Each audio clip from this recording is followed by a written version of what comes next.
Hey there, Drowsy Historian here. Tonight you're stepping into a quiet medieval town where stone streets cool after sunset and the night sky stretches wide above tiled roofs and church towers.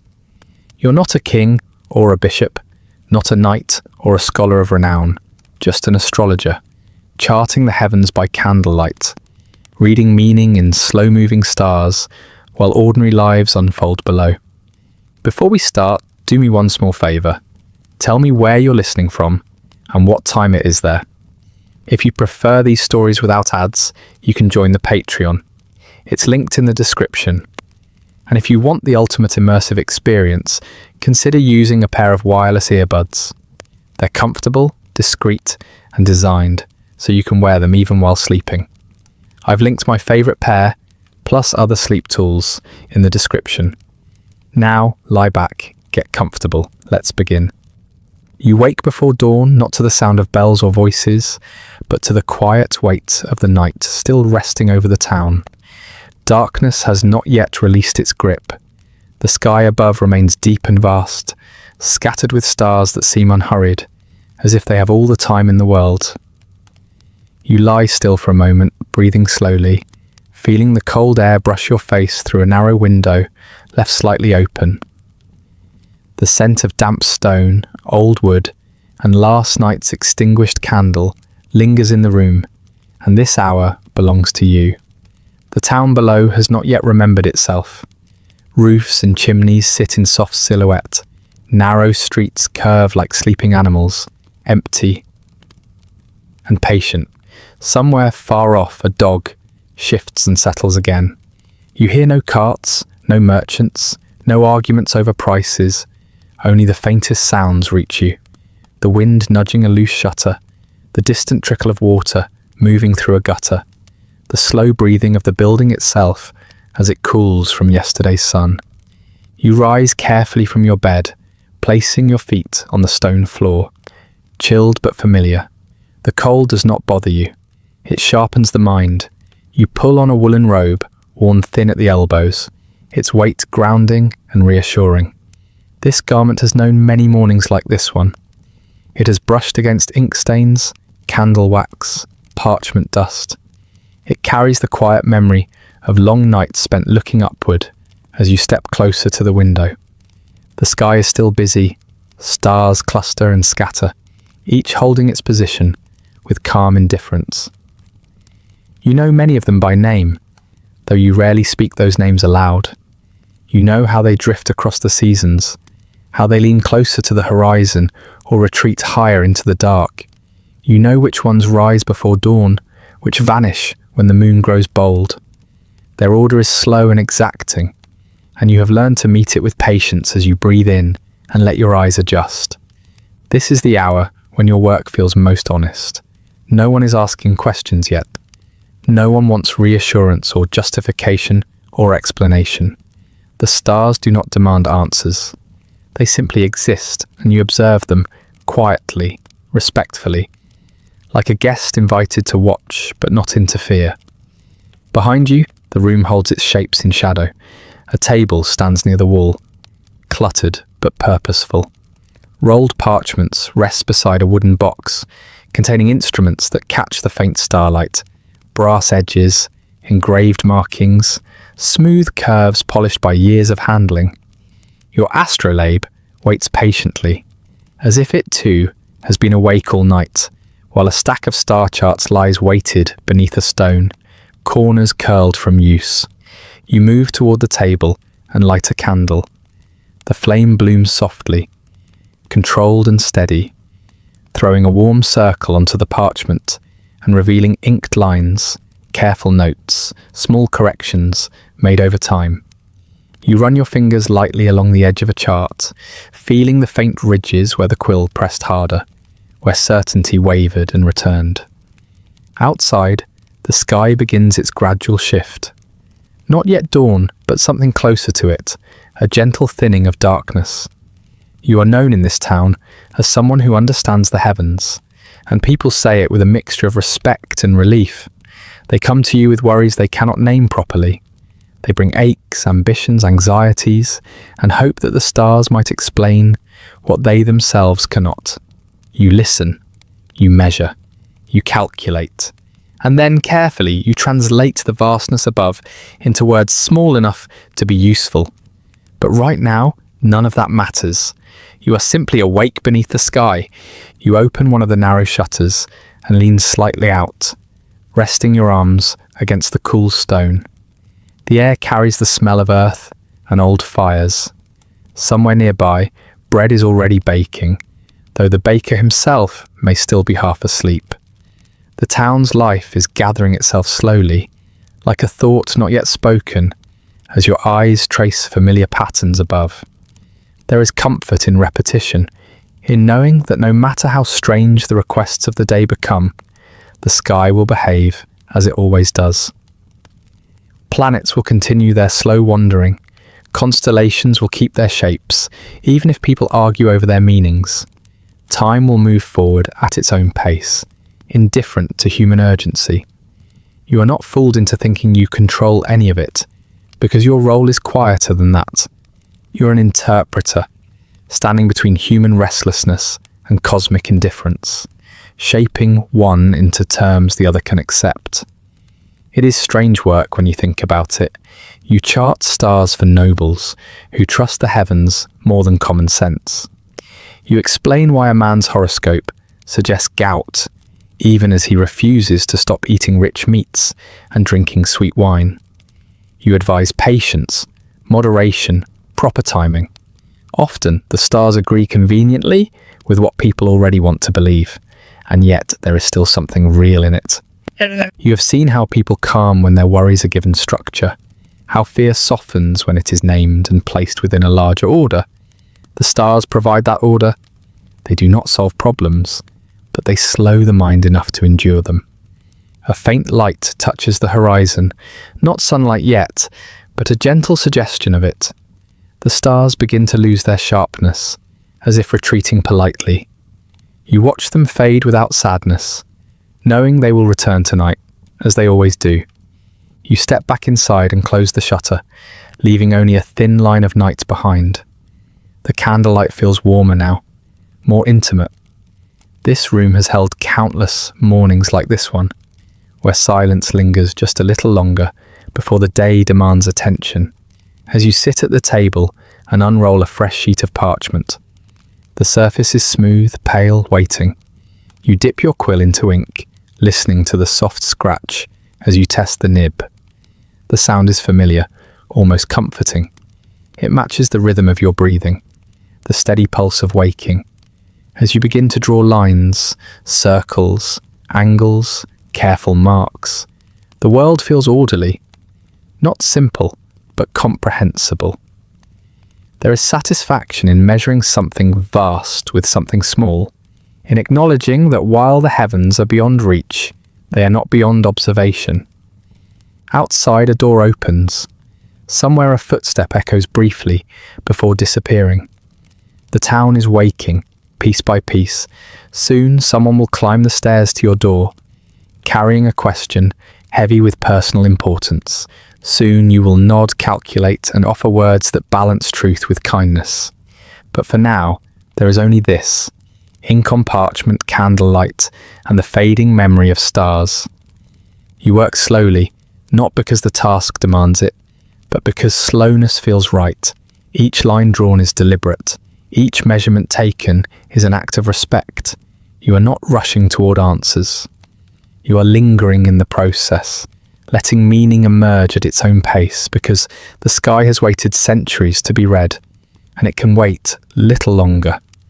And as dawn finally begins to gather its strength outside, you remain grounded between night and day, between wonder and routine, beneath a sky that has always been patient enough to be watched, and strange enough to be believed.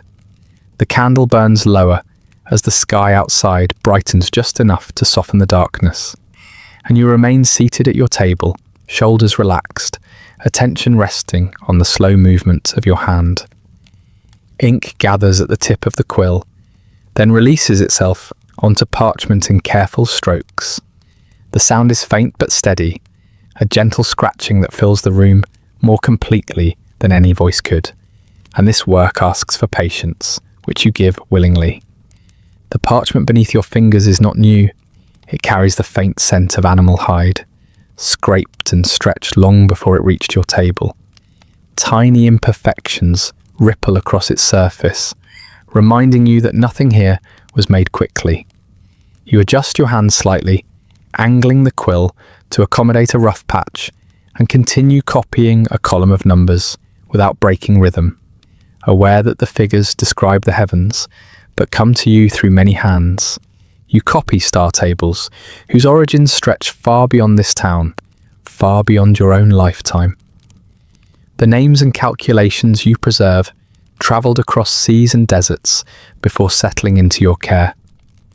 Some arrived in Latin, others translated clumsily from Greek, their meanings bent slightly by time and interpretation. Still others trace their lineage through Arabic scholars, whose precision you admire quietly as you work, even as you make no pretense that these ideas are yours. Your role is humbler than invention. You gather, you compare, you preserve, you notice small differences between tables, tiny disagreements in numbers, subtle shifts in planetary positions. When they appear, you pause, leaning closer, candlelight reflecting off the wet ink. You weigh which source feels steadier, which hand seems more careful, which tradition has earned your trust through consistency, and there is something soothing about this process. You dip the quill again, careful not to spill. Ink is precious, parchment even more so. Every mark must count. You have learned to slow yourself, to breathe with the work. Hastiness shows in crooked lines, and blotches invite doubt, not just from others but from yourself. The table before you is crowded, but organised in a way only you fully understand. Rolled manuscripts lean against the wall, tied with thin cords. Loose pages are stacked by topic, planetary motions, lunar phases, eclipses recorded long before you were born.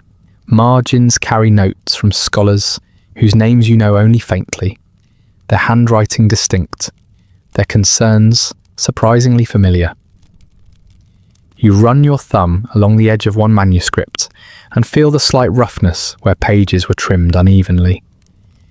This text came from far away. You can tell by the ink darker and thicker, by the letter forms that curve differently than those taught here.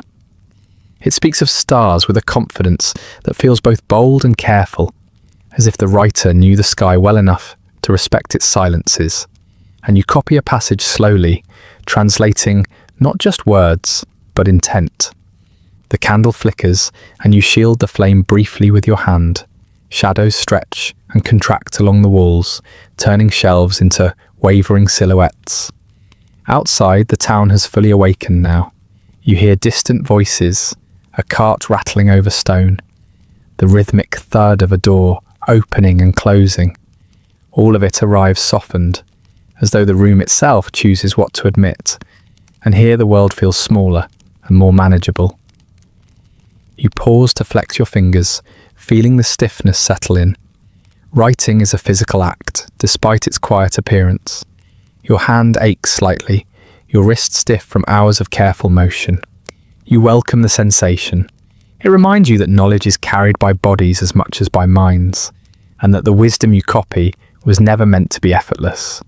You think briefly of the men whose words you trace, Greek philosophers who looked upward with geometry in their minds, Roman thinkers who tried to align empire with order, Arabic astronomers who refined instruments and calculations with extraordinary care, naming stars with syllables that still linger on your tongue.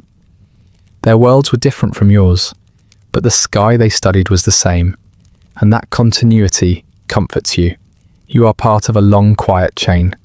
Not a famous link, perhaps, but a necessary one. If you miscopy a number, the error may travel further than you ever will. If you preserve something faithfully, it may guide hands you will never meet. This knowledge humbles you and steadies you at the same time, as you lean closer to the parchment, eyes narrowing slightly. A table of planetary hours stretches across the page, columns align days with celestial rulers, assigning influence in ways that feel both arbitrary and deeply meaningful. You know how often these tables will be consulted. A noble will want to know when to begin a journey. A physician will check before opening a vein. A merchant may glance at them before signing an agreement he barely understands, and you smile faintly without judgment. People want the universe to participate in their choices. They want the weight of the sky behind them, even for small decisions. You do not blame them. Life feels easier when responsibility is shared with the stars, and your quill moves again. The repetition becomes a kind of meditation. Line after line, number after number, the world narrows to ink, light, and breath. You lose track of time, not because you forget it exists, but because it stops pressing against you, even as the candle shortens and wax pulls quietly at its base, releasing a soft, warm scent. You adjust the candle, careful not to drip onto your work. A ruined page would mean hours of labour lost, and you have learned to respect fragility. Everything you handle here can be damaged by carelessness. Parchment, flame, knowledge itself. When your eyes grow tired, you rest them by looking toward the window. Daylight has fully claimed the sky now, pale and even. The stars are gone from view, but you feel their presence regardless. They linger behind the brightness, continuing their motions unseen. You like knowing that. It suggests that truth does not vanish simply because it becomes inconvenient to observe. And you return your attention to the table. Another manuscript waits, this one older, its edges darkened by time and hands. You open it gently. The binding creaks softly, like an old voice clearing its throat. The text inside is dense, crowded with diagrams and annotations layered by generations of readers. You choose a passage that feels essential, something worth carrying forward. As you copy, you notice a correction made by a previous scholar, a number scratched out and replaced with another. You consider it carefully. You cross-reference it with your own tables, with others you trust.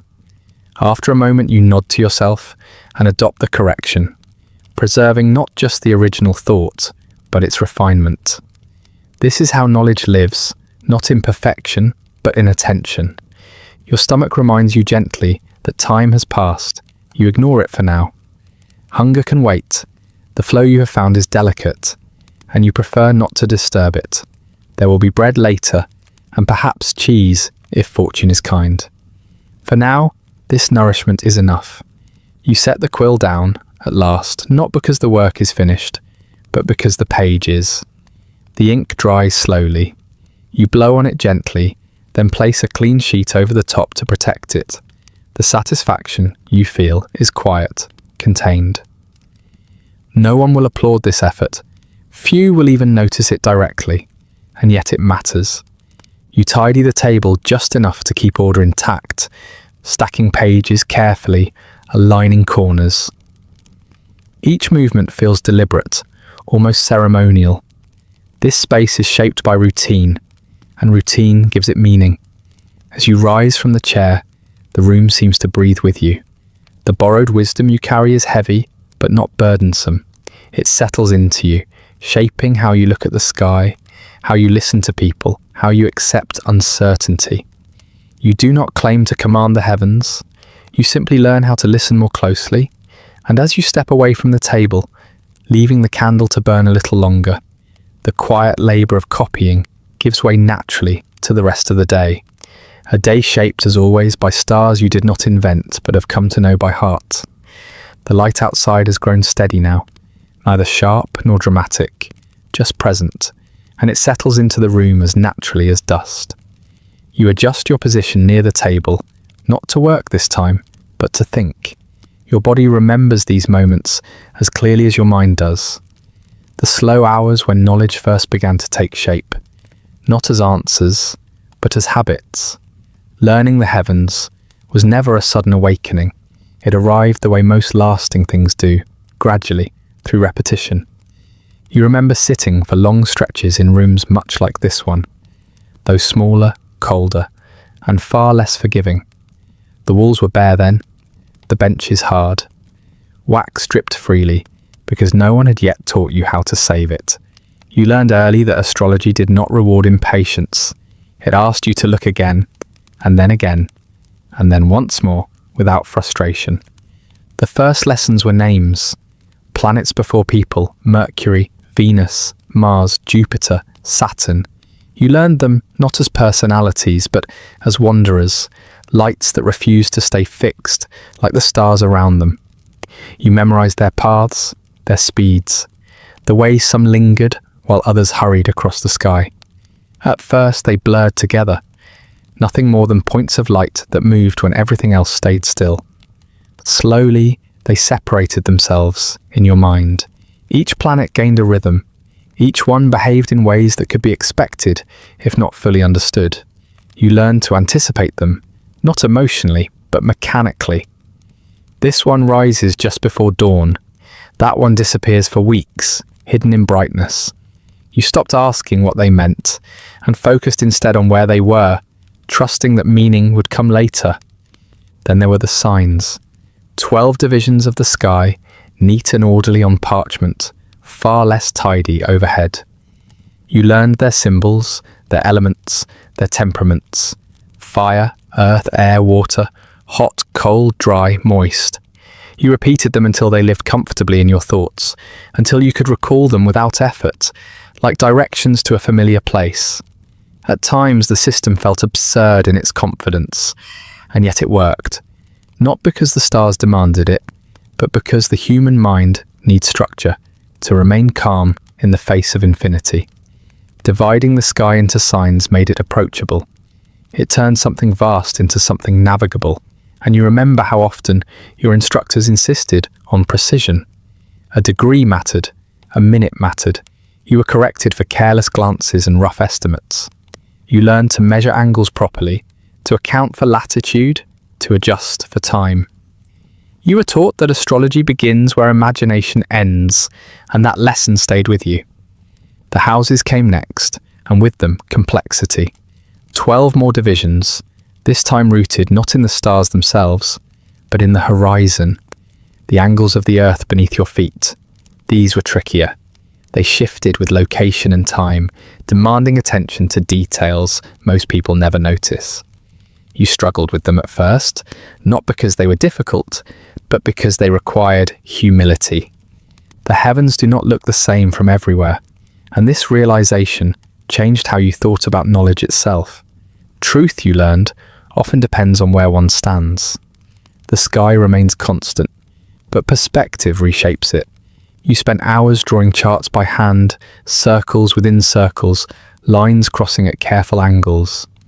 Your early attempts were clumsy, lines drifted, proportions slipped, corrections crowded the margins, but with time, your hands steadied.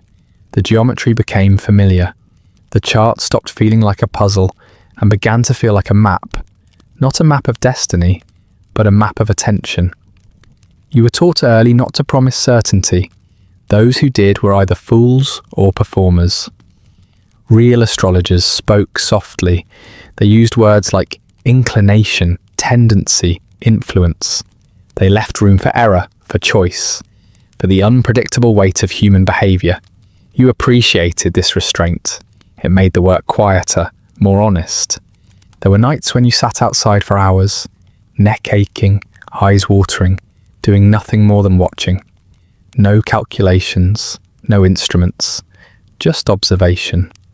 You learned how stars change colour near the horizon, how the moon's light softened shadows differently than the sun's, how clouds altered perception long before they obscured vision, and you learned that the sky has moods, though not intentions. Over time, patterns emerged. Not dramatic revelations, but small consistencies. Certain alignments appeared often in times of illness. Others clustered around travel or unrest. You noticed how frequently people sought guidance when Mars was prominent, how often anxiety followed Mercury's reversals. You never assumed causation. You simply recorded, observed, compared, discovering that astrology is mostly bookkeeping. The romance others imagine fades quickly when confronted with the daily reality. Tables, corrections, waiting. You wait for the right hour. You wait for the right light. You wait for the sky to cooperate. In the waiting, you learn discipline, and this discipline shapes you quietly. It teaches you to sit with uncertainty without rushing to fill it, to accept that some answers remain incomplete, to recognize that understanding grows sideways as often as it grows forward. You remember the first time you were allowed to cast a chart alone. The room was silent, the parchment was clean, your hands trembled slightly, not from fear, but from awareness. You measured carefully, checked twice, then checked again. When it was done, you stared at the finished chart longer than necessary, not searching for insight, but absorbing the fact that you had produced something coherent. It felt less like accomplishment and more like alignment. You also remember how quickly confidence was tempered. Your early readings were cautious, almost timid. You hedged every statement, afraid of being wrong. Experience softened this fear. You learned that people did not come seeking perfection. They came seeking coherence. They wanted their lives arranged into a story that made sense, even if only temporarily. And this understanding changed how you spoke. You learned to listen before interpreting, to notice tone, posture, hesitation. The chart was only part of the reading. The person mattered just as much, often more. You realized that astrology lives somewhere between sky and speech, requiring patience not only with numbers, but with people, with their expectations, their selective hearing, their quiet hopes they never state directly. You learn to phrase your words carefully, not because you wish to deceive, but because precision in language can soothe where bluntness unsettles. You avoided extremes, you avoided absolutes. You spoke in rhythms that allowed listeners to breathe. Over time, the heavens became less mysterious and more familiar. Not smaller, but closer. You stopped searching for grand revelations and began appreciating subtlety, a slight imbalance, a repeated pattern, a quiet contradiction. These were more interesting than prophecy ever could be, and through all of it, you learned something else. That astrology is strange not because it claims the stars influence human lives, but because humans insist on seeing themselves reflected in the sky at all. You find this gently amusing, comforting even. There is humility in looking upward for guidance, even if the guidance comes filtered through tables and tradition. As the day continues around you, unnoticed, this knowledge settles comfortably into place. It no longer feels like something you're actively learning. It feels like something you inhabit. The sky is no longer something you look at only with your eyes. You read it with your hands, your breath, your patience, you say. And in that slow, careful reading, you find a not certainty, but steadiness. A skill shaped over time, practiced quietly, beneath a heaven that asks nothing more than your attention. The room settles into its daytime rhythm without ceremony. Light reaches farther now, touching the corners of your study, revealing what the candle kept hidden. Dust motes drift lazily through the air, catching brightness for a moment before disappearing again. You notice them only briefly. Your attention is already elsewhere, drawn to the familiar shapes arranged across your table, because this space is small, yet it contains a sky of its own. The astrolabe rests near the center, cool and solid beneath your fingertips when you lift it. Brass has a particular weight, reassuring, deliberate. Its surface is etched with lines and symbols, worn smooth in places where your hands return again and again. You tilt it slightly, letting the light skim across its curves. For an object meant to understand the heavens, it feels deeply grounded, anchored to touch and gravity, and you set it down gently. Around it, charts lie spread and weighted at the corners, with small stones collected over years. Each one came from a different place: a riverbank, a roadside, a courtyard, where you waited longer than expected. They are unremarkable stones, rounded and dull, but they do their work faithfully. They hold knowledge in place. They prevent curling edges and wandering pages. They remind you that even the study of stars requires ballast as you adjust one chart, smoothing it flat. The paper bears faint creases from frequent folding, corners softened by handling. Inked lines intersect with quiet confidence, circles enclosing other circles, angles measured and remeasured. You know this chart well. You have traced its path so often that your eyes move ahead of your thoughts, anticipating each curve. The workshop does not hum with noise. It breathes, wood settles. The building responds to warmth. Somewhere above, a beam gives a soft complaint, then relaxes. These sounds do not distract you. They belong here just as much as the tools do. You have learned to work within them, to let them mark time instead of clocks or bells. You pick up the astrolabe again and bring it closer, aligning its parts with practiced ease. The rete rotates smoothly, a lattice of star pointers gliding across the plate beneath. Each motion feels inevitable, as though guided by memory rather than decision. You hold it up toward the window, adjusting for the angle of the sun now climbing invisibly beyond the frame, aware that measuring angles is an act of trust. You trust that the instrument was made correctly. You trust your hands to position it properly. You trust that the sky behaves today as it did yesterday, and as it will tomorrow. This trust is not blind. It is earned through repetition, through small successes accumulating quietly over time. As you lower the astrolabe and make a note, the quill moves without hesitation. You no longer pause to consider the shape of each letter. Writing has become an extension of observation. Numbers follow one another cleanly. No flourish, no excess. There is comfort in this restraint. It leaves no room for drama, only accuracy, and your study smells faintly of metal, ink, and old paper. It is a scent that feels like work itself. People imagine astrologers surrounded by incense and mystery. Your reality is humbler.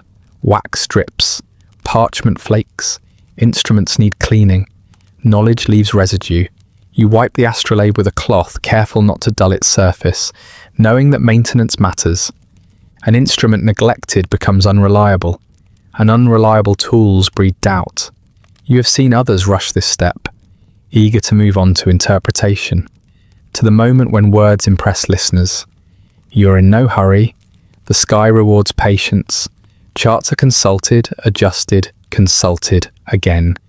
You shift a stone, correcting the way a page lies. The movement is small, but it restores order. There is satisfaction in such corrections. They remind you that even large systems depend on minor alignments. Outside, the day grows busier. You hear voices now, closer than before. Footsteps pass beneath the window. Someone laughs briefly, the sound sharp but not unpleasant. It fades quickly, absorbed by stone and distance. The world moves on, unaware of the quiet calibrations taking place here as you measure again. The repetition does not bore you, it steadies you. Each cycle reinforces the last, building confidence, not in outcomes but in process. You breathe slowly, shoulders loose, eyes attentive but relaxed. The body learns this work as much as the mind does. Your fingers know the instrument's edges. They find grips without looking. This familiarity frees your thoughts, allowing them to wander gently without losing focus. You think of the many skies this astrolabe has already interpreted, of nights long past, of hands not unlike yours adjusting the same angles under different stars, and time feels layered here. The workshop holds traces of earlier moments, earlier observations. Each scratch on the table, each stain on the parchment, marks a thought once considered important enough to record. You are surrounded by accumulated attention. You consult a chart showing planetary positions, then glance toward the window again. The sky is bright now, nearly washed of subtlety, but you imagine the stars beyond it, continuing their slow paths, indifferent to visibility. You feel no frustration at their absence. You have learned that observation does not always require sight. Calculation fills the gaps, and you make another note. The sound of the quill is steady, rhythmic. It matches your breathing, the gentle pulse at your wrist. This harmony is not accidental. It took years to cultivate. You remember when measurements felt tense, when mistakes haunted you longer than necessary. Now, errors are corrected calmly, without judgment. They are part of the craft, and the workshop accepts imperfection as long as it is addressed. You pause briefly, stretching your hands, then return to the table. The astrolabe waits where you left it, patient, unchanged. Tools have a way of mirroring the temperament of those who use them. Yours have learned your pace. As you work, thoughts drift toward those who will eventually ask for meaning. They will not see this room. They will not watch you adjust angles or check tables. They will hear conclusions shaped by these quiet acts. You do not resent this invisibility. It protects the work. Mystery remains where it belongs, not in the process, but in the sky itself. You weigh another chart with a stone, pressing it flat. The stone is cool, smooth. You turn it once in your fingers before setting it down. A small ritual, unnecessary but comforting. These gestures accumulate, forming a rhythm that carries you through long hours without fatigue. The workshop is not dramatic. It is deliberate. It transforms curiosity into practice, wonder into routine. It teaches you that the heavens are not deciphered in moments of inspiration, but approached gradually through attention and care.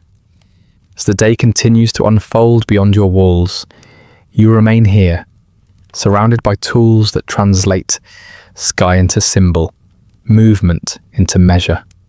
The work flows quietly, unbroken like breath.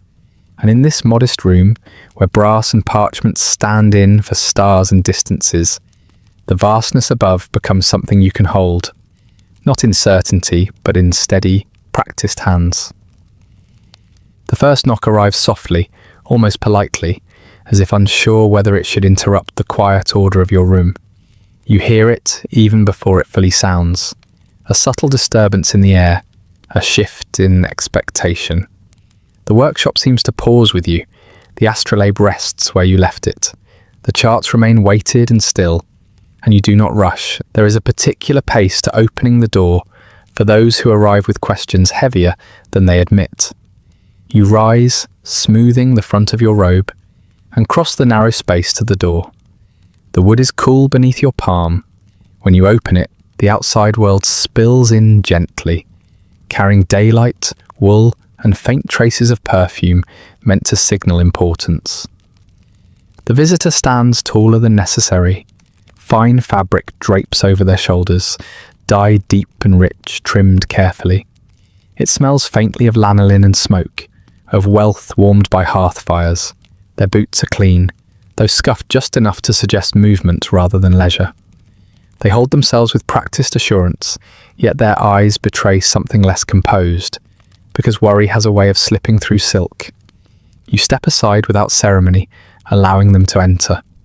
They glance around your study with curiosity, thinly veiled as appraisal. They notice the instruments first, the brass, the charts, the unfamiliar order of things. Their gaze lingers, as if hoping the objects themselves might already contain answers, before you close the door quietly behind them. Inside, the room feels smaller now, more intimate. The visitor removes their gloves slowly, folding them with care, fingers lingering as though delaying the moment when speech becomes necessary. You gesture toward a simple stool. It contrasts sharply with their clothing, but they accept it without comment, lowering themselves with controlled dignity. They clear their throat, and you wait, knowing that silence often encourages honesty better than questions. At last, words arrive, carefully shaped, measured like coin. They speak of discomfort, of stiffness in the joints that arrived without warning and refuses to leave. They speak of crops that failed despite proper planting, of servants who whisper, of neighbours who seem to prosper unfairly. Each concern circles back to the same unspoken hope that the heavens might provide an explanation less personal, less accusing. You listen without interruption. This is part of the craft as much as charts and calculations. People want to feel heard before they want to feel guided. You nod occasionally, not in agreement, but in acknowledgement.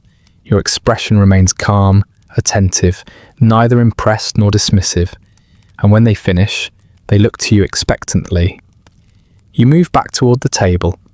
The instruments do not react to status. The astrolabe does not gleam brighter for noble hands. You appreciate this impartiality. It keeps the work grounded. You ask for a date, a time if they know it. They hesitate, then provide an approximation. Accuracy, is often a luxury, and you begin to measure. As you work, the visitor watches closely, trying to read meaning into every movement. They follow the turn of the astrolabe, the placement of your fingers, the moment when you pause to consider. You sense their tension easing slightly as the ritual unfolds. Structure comforts them, process reassures, and you make a note, then another. Mars appears where you expected it might, prominent enough to satisfy their concern. You consider how to phrase this. Mars is an easy planet to blame. It carries connotations of heat, strain, and excess. It explains pain without assigning fault. You speak of its influence gently, suggesting imbalance rather than curse, and they nod quickly. You mention Jupiter as well, not as a villain, but as distant, slow-moving, less concerned with immediate outcomes than long cycles. A bad harvest, you explain, may reflect timing rather than failure. Jupiter teaches patience, you say. Sometimes abundance arrives later than expected, and this too is accepted readily. You notice how their shoulders lower as explanation replaces uncertainty. The stars have given them language. That is often enough. They ask if there is anything to be done, and you advise moderation, rest, attention to timing, perhaps a small adjustment in routine. Nothing drastic. You have learned that restraint sounds wiser than certainty. You do not promise relief, only alignment. They thank you more than once. When they stand to leave, their movements are lighter. The worry they carried has not vanished, but it has been redistributed, shared now with the heavens, diluted across distance and time. You escort them to the door. They press a small coin into your hand, discreetly, as though embarrassed by the exchange, and you accept it without comment. When the door closes again, the room exhales. The quiet returns, altered but intact. The instruments wait patiently, unaffected by the drama that briefly passed through. You return the astrolabe to its place and straighten a chart that shifted during the reading. Another knock follows not long after. This one is firmer, more confident. The visitor enters already speaking, voice animated, words tumbling over one another. They wear brighter colours, heavier rings. Their concern is different but no less urgent. A marriage proposal delayed, a business venture stalled. They want assurance that the timing is wrong, not their judgment. You listen, again you measure, again you translate. Each visitor brings a variation of the same request. They want the universe to confirm that their troubles are understandable, that their hopes are justified, that their suffering is not random. You provide this service carefully, without mockery, without false reverence, and you find a quiet amusement in the patterns. How often Mars is blamed for tempers and aches. How eagerly Venus is invoked when affection wavers. How Saturn bears the weight of delay and limitation, absorbing frustrations no one wishes to claim as their own. The planets have become characters in a shared story, familiar enough to carry blame without protest. Between visitors, you tidy the table, you adjust the stones, you realign the charts. These small acts restore balance. They remind you that while human concerns vary endlessly, the sky remains consistent. Late in the day, a particularly anxious noble arrives. They pace as they speak, unable to sit for long. Their hands twist together, betraying nerves beneath practiced authority. They speak of omens, of dreams, of a feeling they cannot name. They want certainty. They want reassurance stronger than suggestion. And you choose your words with care.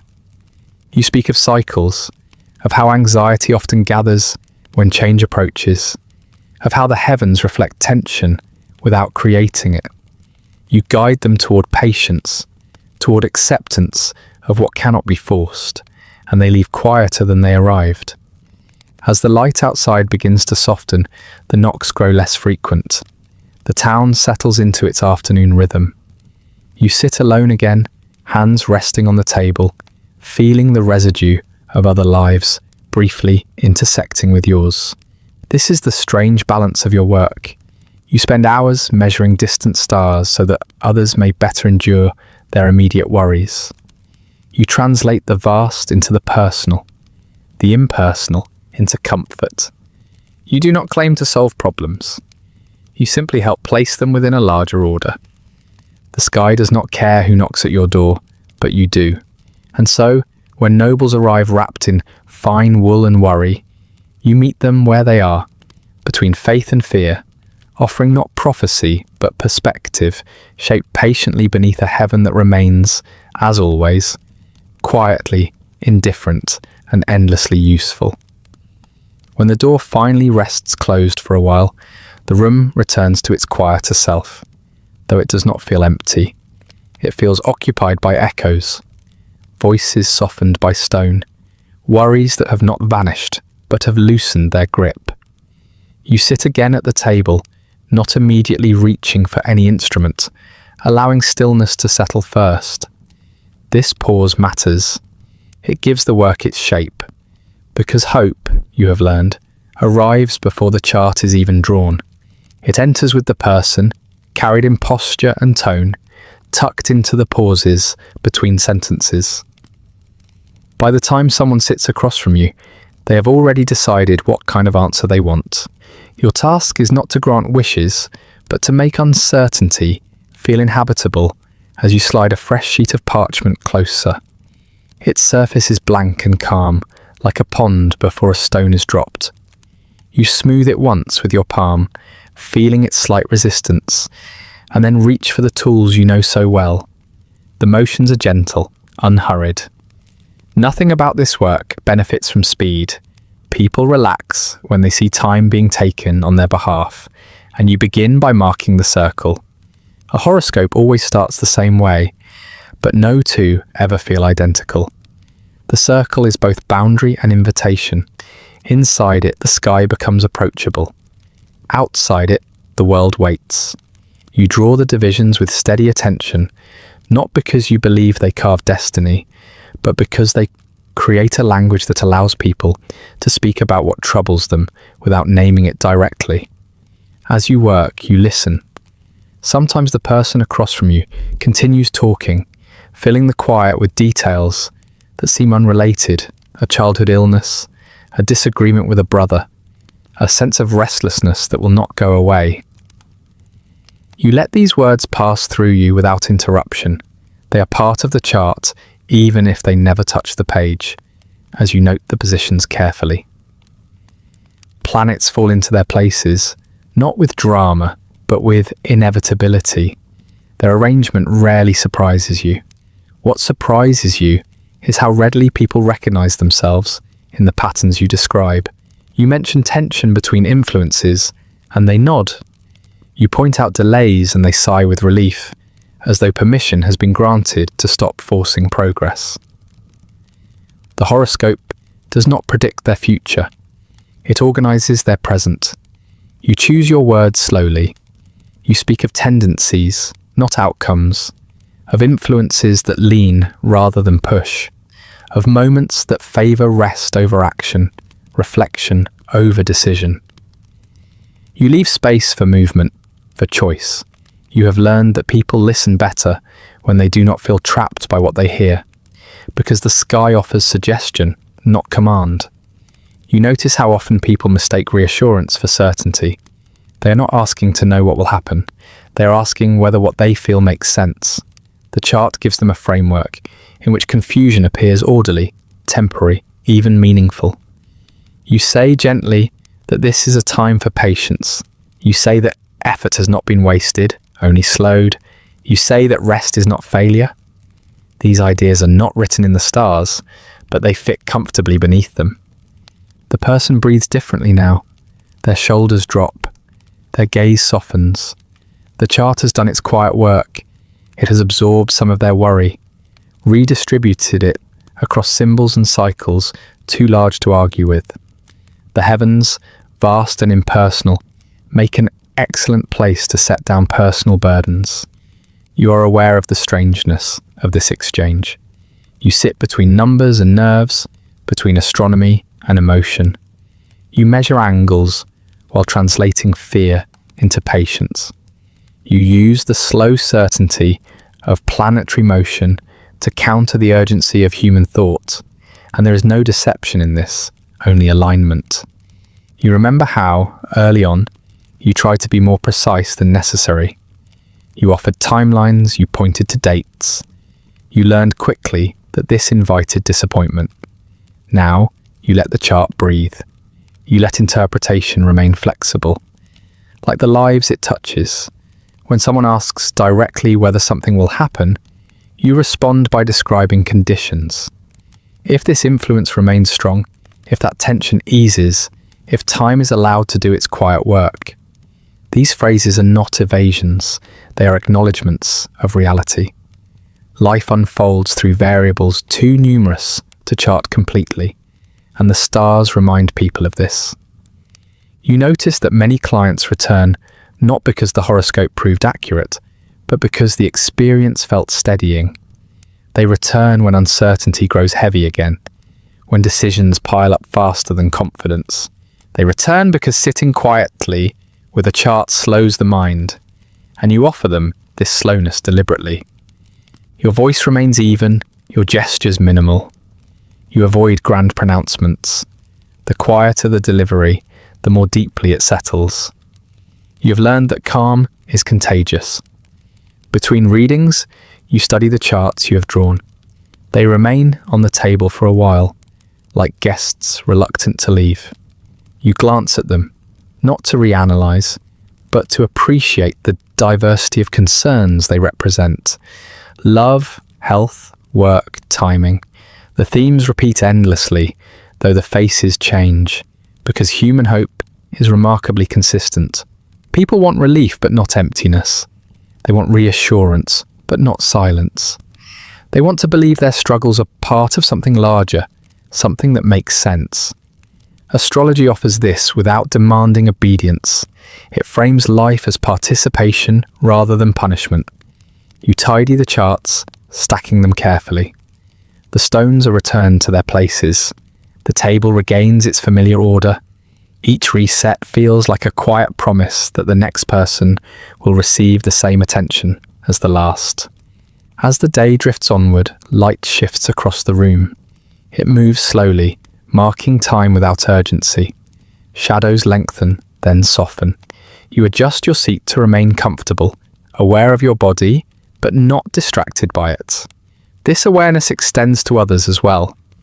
You notice when someone is tired, when pain sits behind their eyes, when worry has become habitual rather than immediate, and you adapt accordingly. Some need more silence, others need more words. Some need a reminder that effort counts, even when outcomes disappoint. The chart accommodates all of this, not because it contains answers, but because it creates space. There are moments, late in the day, when fatigue brushes against you. Not exhaustion, but a gentle heaviness behind the eyes.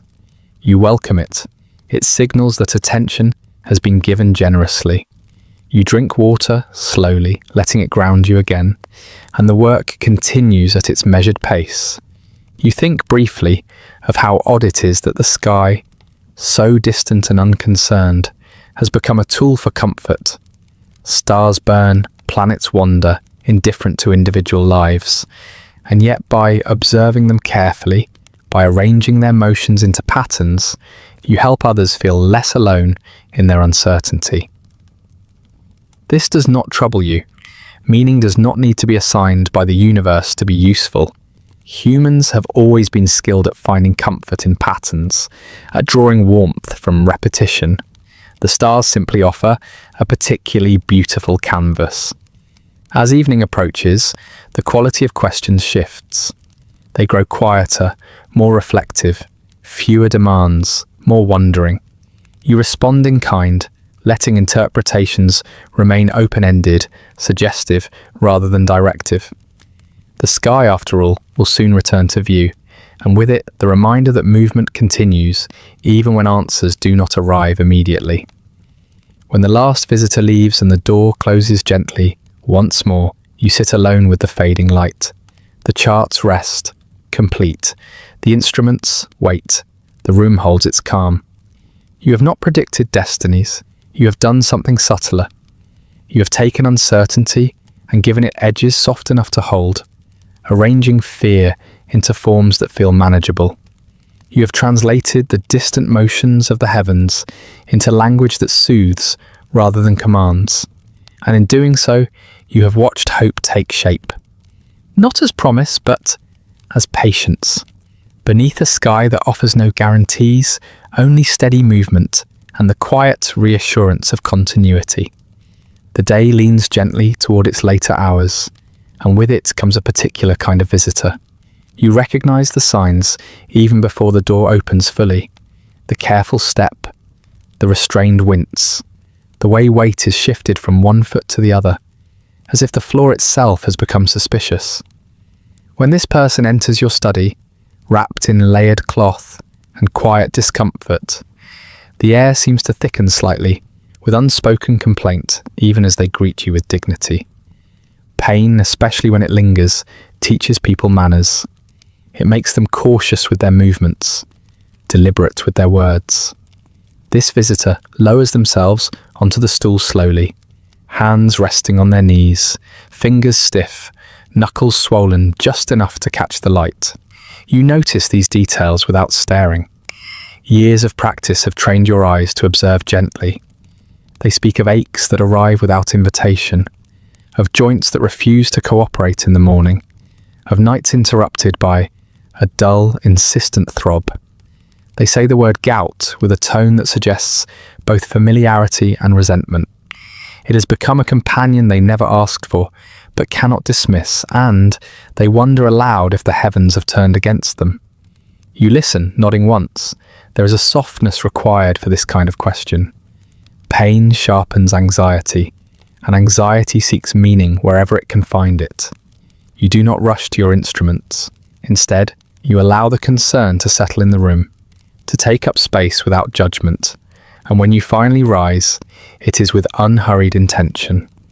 The astrolabe comes into your hands again, its cool weight grounding. You take the time to ask a few simple questions, not probing, just orienting. When did the pain begin? How often does it return?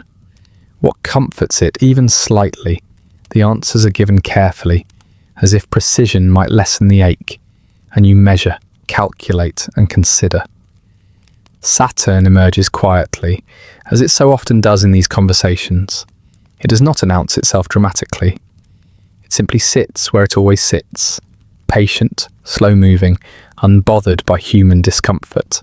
You trace its position with your finger, then glance at the chart as a whole, taking in the balance of influences, and you choose your words thoughtfully. You explain that Saturn has long been associated with heaviness, with accumulation, with the body's tendency to hold on rather than release.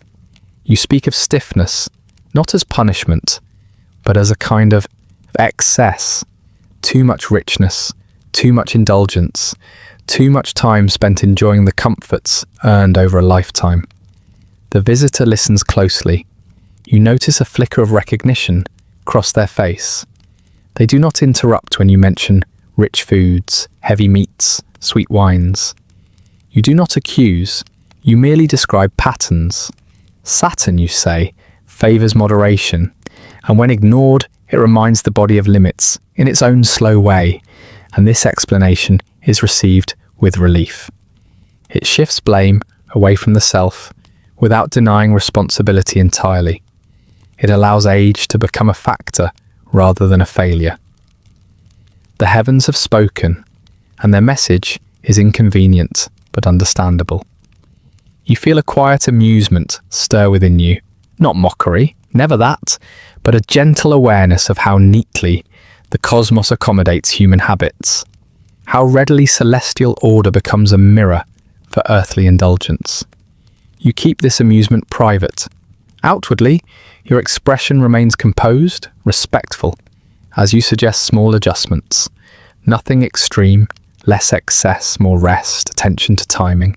You mention certain days when Saturn's influence feels heavier, others when it loosens its grip slightly. These details matter. They give the visitor something to watch, something to work with. Pain becomes less overwhelming when it has a rhythm, and the visitor shifts on the stool, testing their weight again. They seem calmer now. The pain has not changed, but its meaning has. It has been folded into a larger system, one that moves slowly and predictably. And there is comfort in that. They ask if it will pass, and you answer honestly, without harshness. You speak of cycles rather than cures, of learning to move with the body rather than against it. You remind them that Saturn teaches endurance, not speed, that some lessons arrive gradually and remain longer than desired, and they nod, absorbing this. Before they leave, they thank you in a quieter voice than when they arrived. The coin they offer is heavier than necessary, pressed into your palm with a kind of gratitude that feels disproportionate to the service rendered. You accept it without comment, understanding that reassurance is often valued more than relief. When the door closes behind them, the room returns to its familiar stillness. You remain standing for a moment, hands resting on the table, reflecting on how often Saturn visits your charts through others. How frequently it becomes the bearer of bad news softened by explanation. You think of how many bodies have aged under its watchful influence, how many joints have stiffened, how many indulgences have accumulated quietly over time. There is no judgment in these thoughts, only observation. You sit again, stretching your own fingers, noticing the faint resistance there, a reminder that no one reads the stars from outside their influence. The body listens to time whether one studies it or not. Another visitor arrives later with a similar complaint but a different temperament. This one laughs about their discomfort, making light of it, as though humour might loosen what pain has tightened. You respond in kind, matching their tone gently. Saturn accommodates humour as easily as solemnity. You explain again, adjusting language to suit the listener. The message remains steady, but its delivery shifts, and this flexibility is part of the work. Astrology, you have learned, speaks differently to each person, even when describing the same pattern. Some need formality, others need familiarity. All need to feel that their experience fits somewhere. As evening deepens, the light in the room warms. The candle is lit again, its flame steady, its presence familiar. Shadows gather softly along the walls. The day's conversations linger in the air, not as noise but as residue, the quiet aftermath of being useful. You tidy the table slowly. Charts are stacked, instruments return to their places.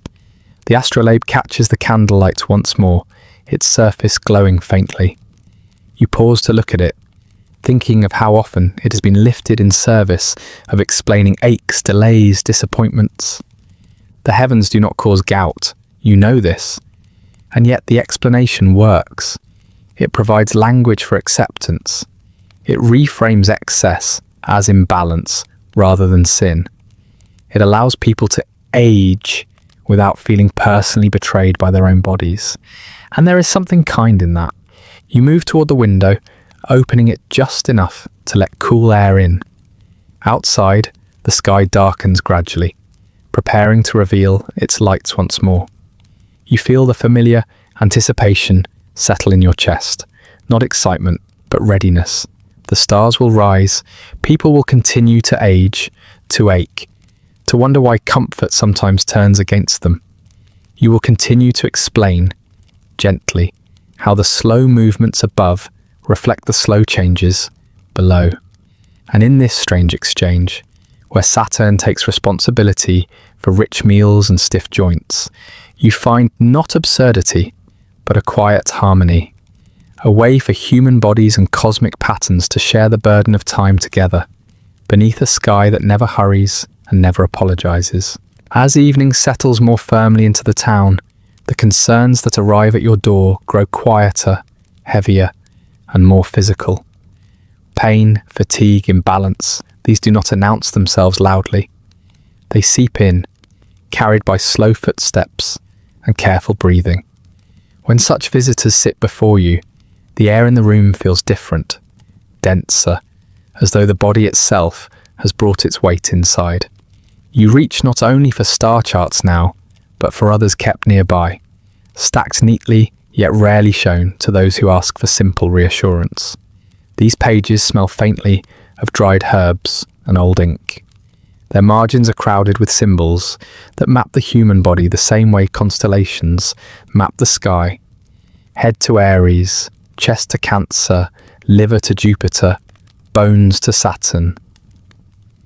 The correspondences are familiar, almost intimate. You trace them with your eyes the way others might trace scars on their own skin. In this world, the body is not separate from the heavens. It is a reflection of them, shaped by the same rhythms, subject to the same cycles of excess and depletion. A visitor clears their throat softly and complains of dizziness, of restless nights, of a heaviness that settles behind the eyes when the sun dips too low. Their physician has bled them once already this season. It helped briefly, then made things worse. Now they want to know whether the timing was wrong.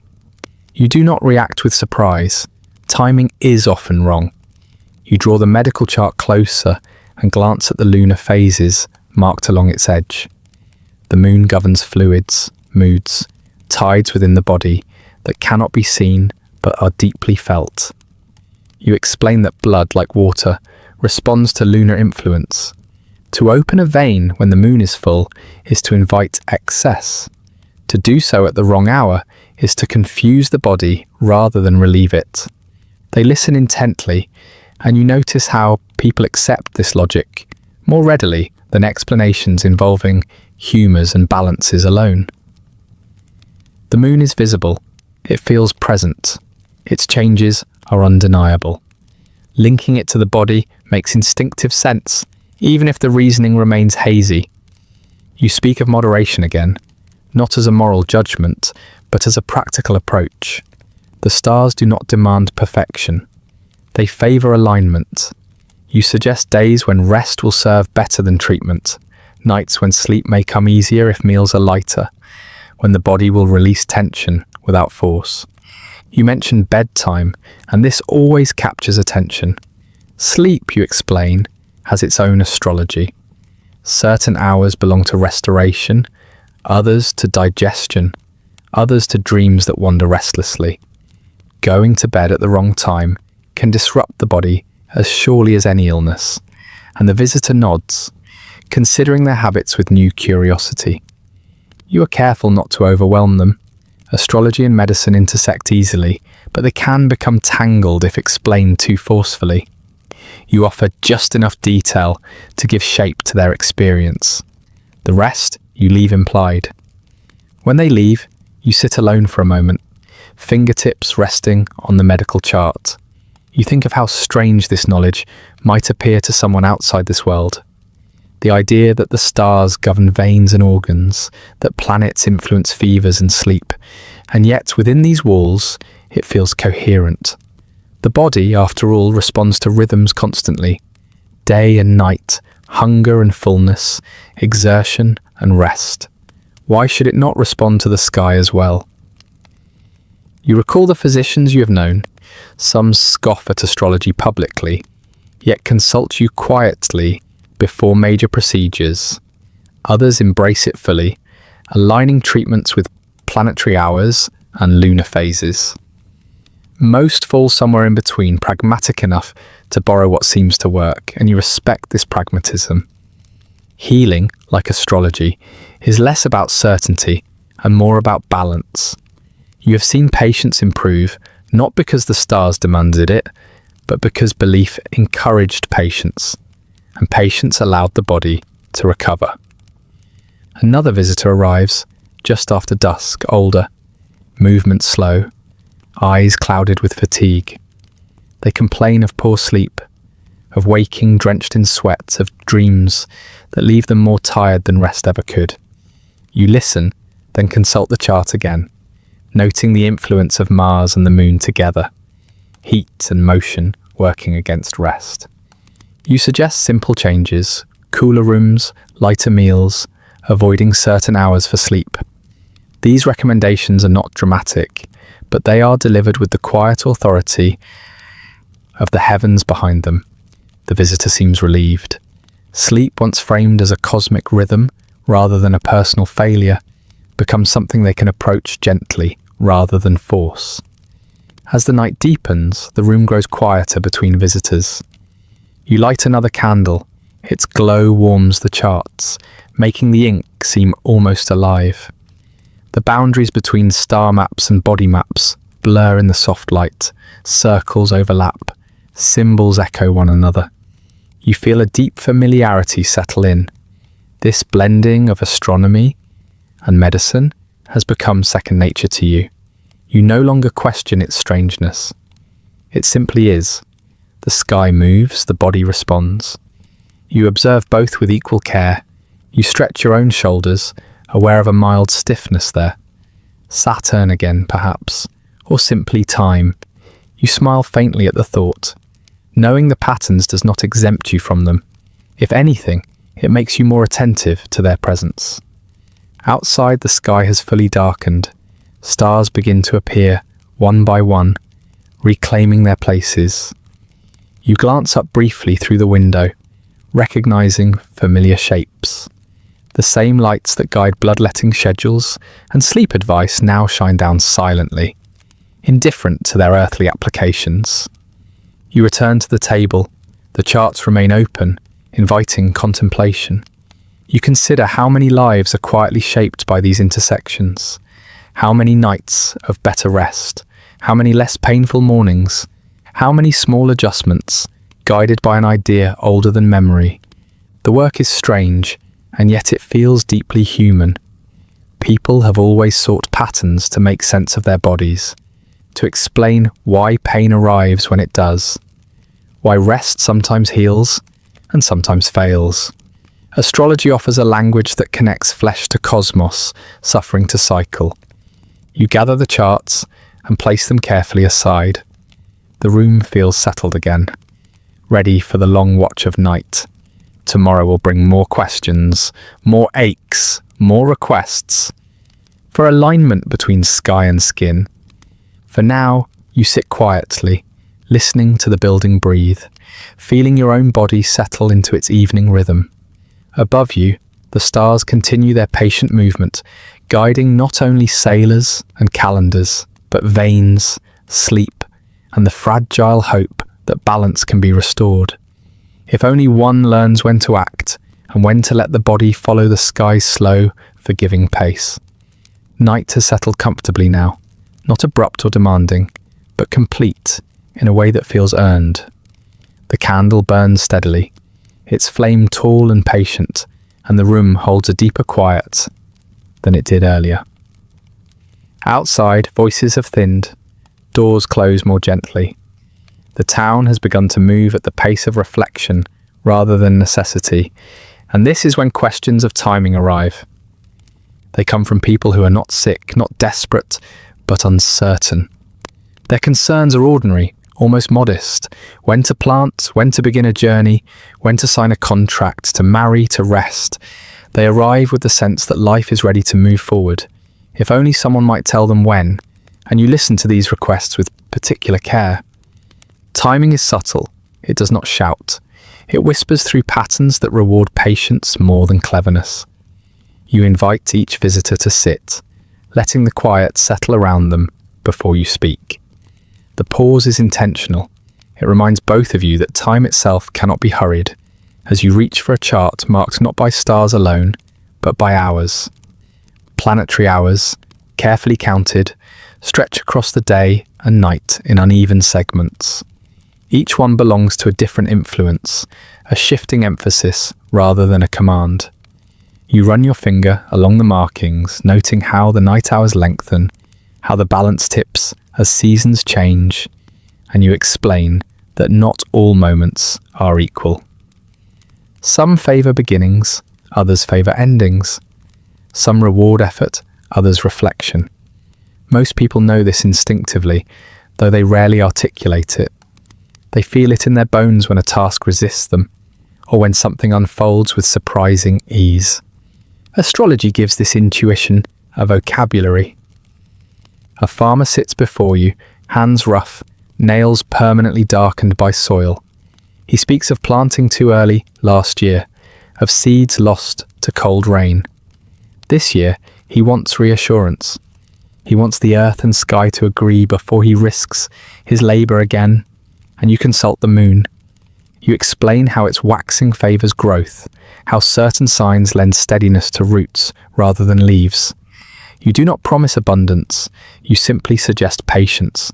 Waiting costs less than rushing, you say gently, and he nods, relieved to hear that delay can be wise rather than weak. A young couple arrives together, sitting closer than necessary, their shoulders touching. They ask about marriage, about choosing a day that will not invite misfortune. Their voices lower as they speak, as though love itself might be fragile, and you study their chart. You speak of harmony, of choosing a moment when conflicting influences are quiet, when the sky offers balance rather than urgency. You remind them that no hour guarantees happiness, but some encourage cooperation. They exchange glances, smiling softly, grateful for a framework that honours both hope and caution. Travellers come next.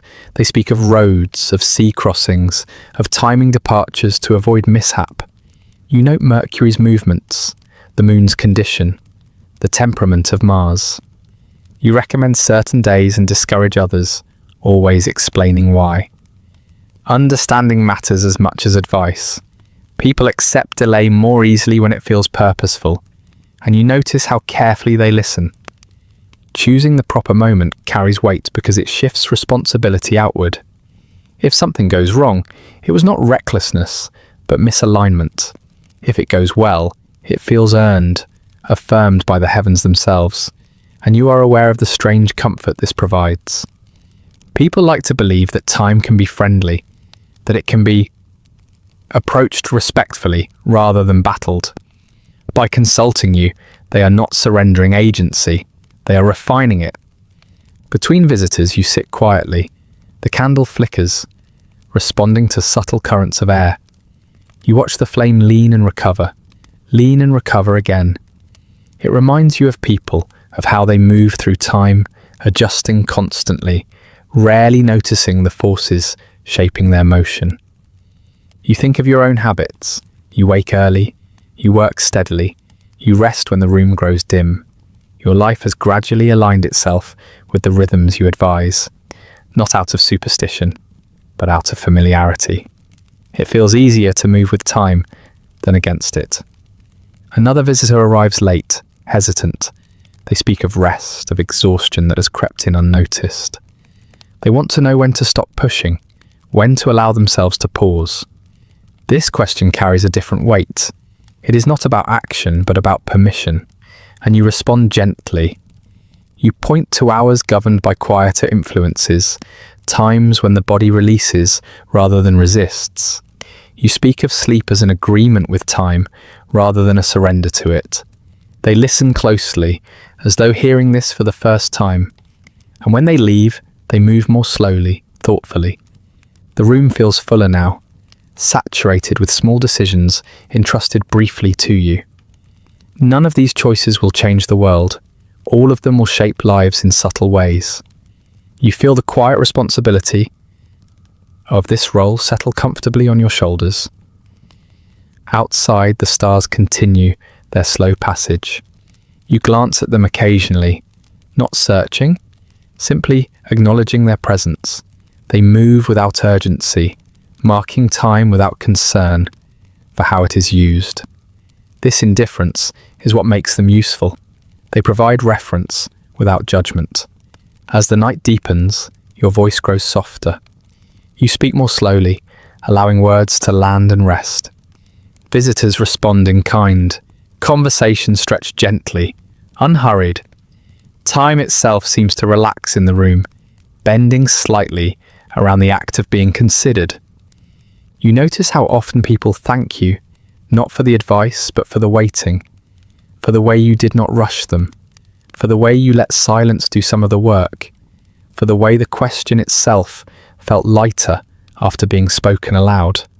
This, you think, may be the true service, not telling people what to do, but helping them feel that waiting is allowed, that the proper moment is not always now, that restraint can be as active as action.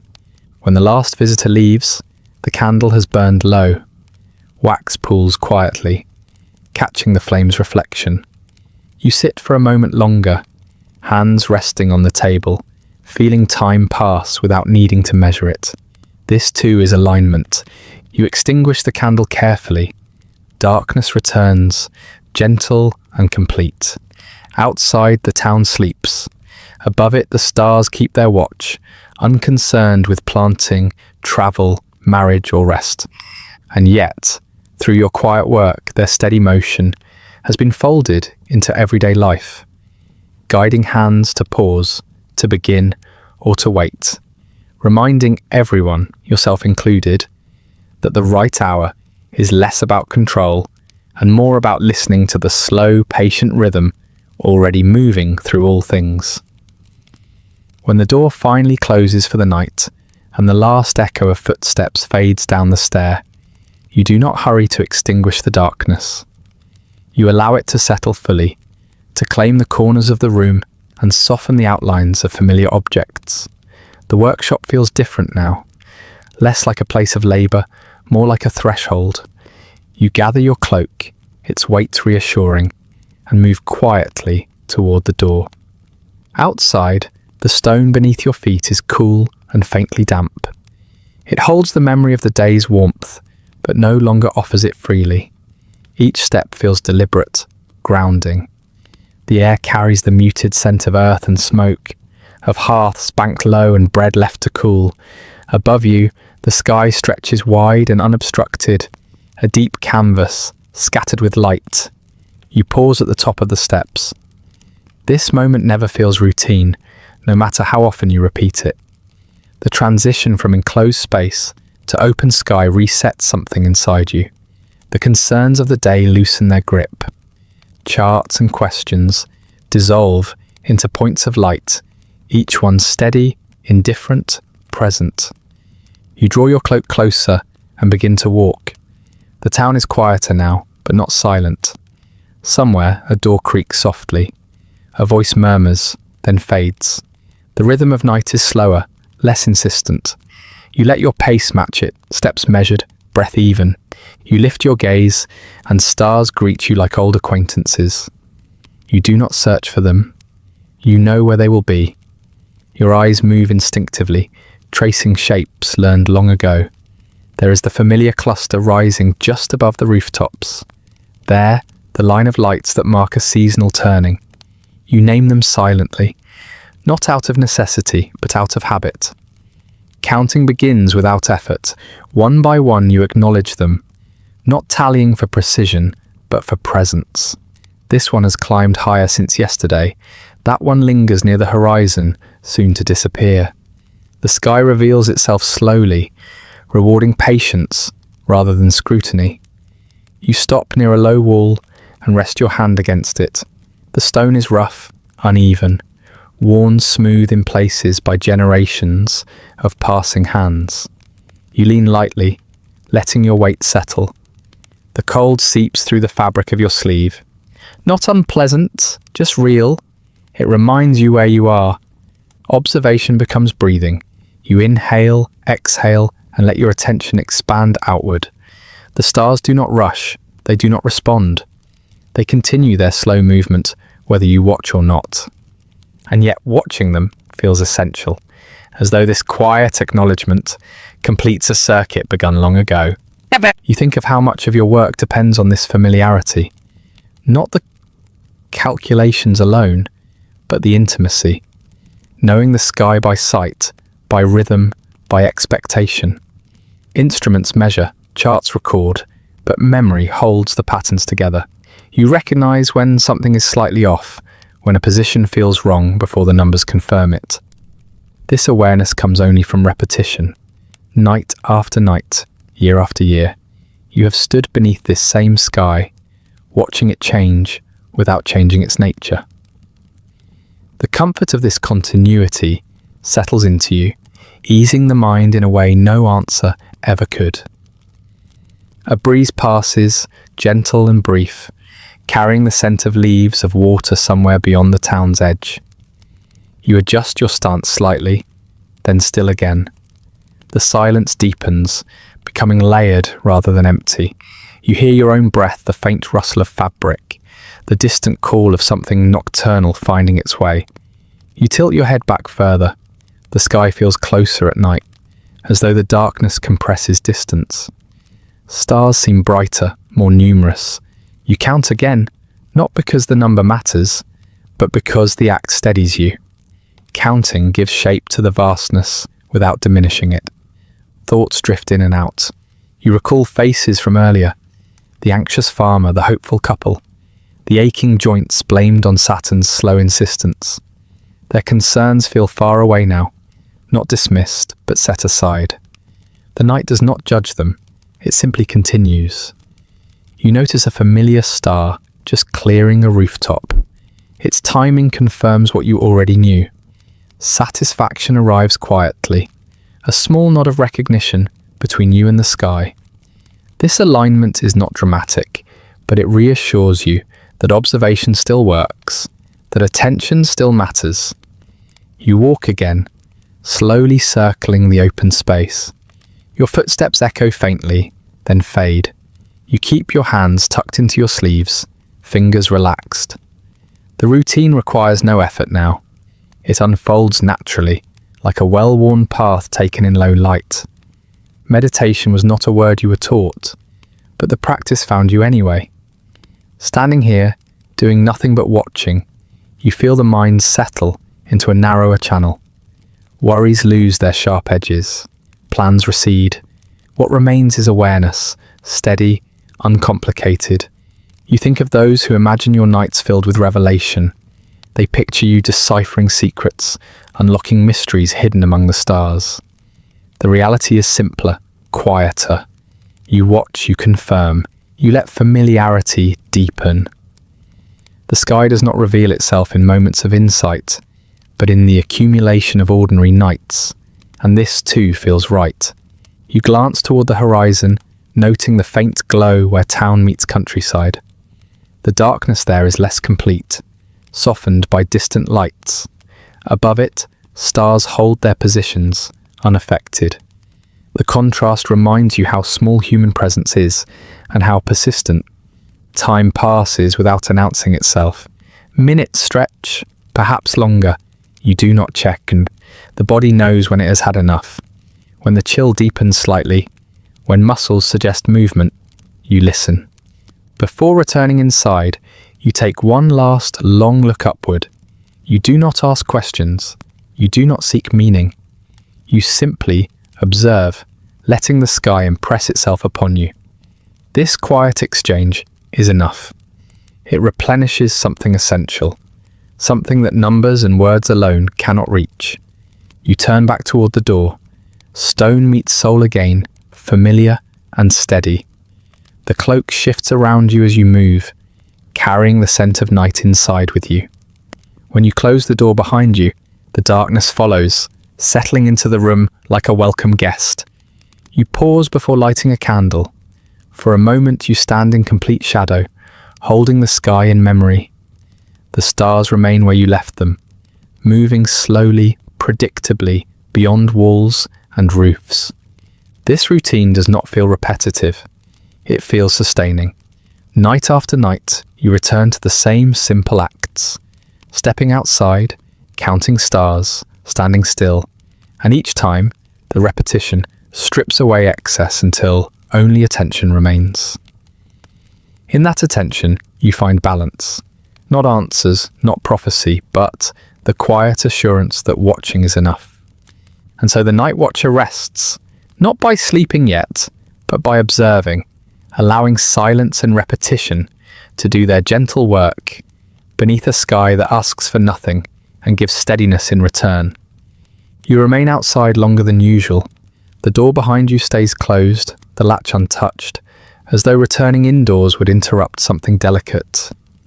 The night has deepened further now, and the town has grown still enough that even small sounds feel distant, softened by darkness and stone. The sky above appears broader than before, not because it has changed, but because you have allowed yourself to stand beneath it. Without purpose, this is when doubt arrives, not loudly, not dramatically. It does not accuse or demand answers. It settles quietly, like dew forming in the spaces left by silence. You feel it not as fear, but as curiosity edged with fatigue, the kind of doubt that comes from familiarity rather than disbelief. You look up again. The constellations are where they should be. Their shapes remain intact, lines imagined but reliable. You recognize them without effort, the way one recognizes an old road by the slope of the ground rather than the markings along it. Nothing appears wrong, and yet questions surface anyway. What do the stars truly say? Not what people hear in them, not what charts translate, but what they are, stripped of meaning and expectation. You consider this without urgency. You have learned that doubt does not need to be resolved immediately to be useful. A faint chill creeps in, and you shift your weight slightly. The stone beneath your feet has cooled further, releasing the last of the day's warmth. You press your heel down, grounding yourself. Physical sensation helps anchor wandering thoughts. The body, at least, is honest. It responds directly to cold and balance and gravity, without interpretation. The stars offer no such clarity. They burn, they move, they persist. Whether they influence human lives or simply mark time is a question you have carried for years. Early on, it mattered more. You wanted assurance that the work rested on something solid, that the patterns you traced were more than habit dressed as insight. Now, the question feels gentler. You have seen how people change after sitting with a chart. You have watched worry soften, patience return, sleep come more easily. These effects are real, regardless of their origin. And yet, alone beneath the constellations, without anyone watching, you allow yourself to wonder whether the stars themselves care at all. The thought does not trouble you. It feels strangely freeing. You breathe slowly, counting breaths without intention. The rhythm steadies you. Inhale, exhale. The same motion repeated, reliable and unremarkable, much like the sky itself. You realize that much of what you trust comes not from belief, but from repetition. Night after night, you have watched these lights move with unfailing consistency. They do not surprise you. They do not rush. They do not respond to human desire. This predictability is what makes them useful. It is also what makes them humbling, as certainty fades in the presence of such scale.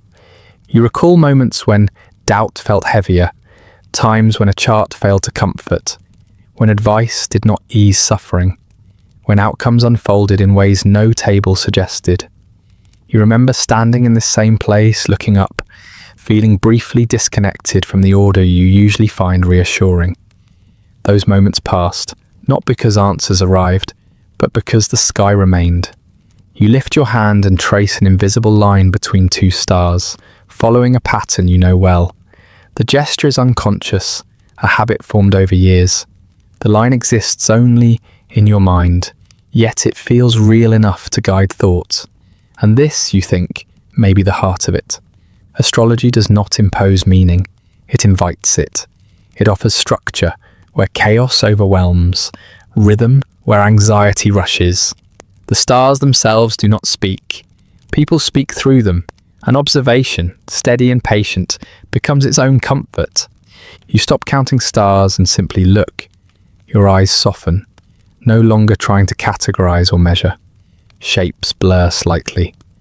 Light becomes light, distance becomes depth. The sky feels less like a puzzle and more like a presence. In this state, doubt loses its sharpness. It becomes part of the experience rather than a threat to it. You do not need to decide whether the stars influence fate or merely reflect it. You do not need to prove anything to anyone, least of all yourself, because the routine of observation is enough. You realize that the same is true for much of life.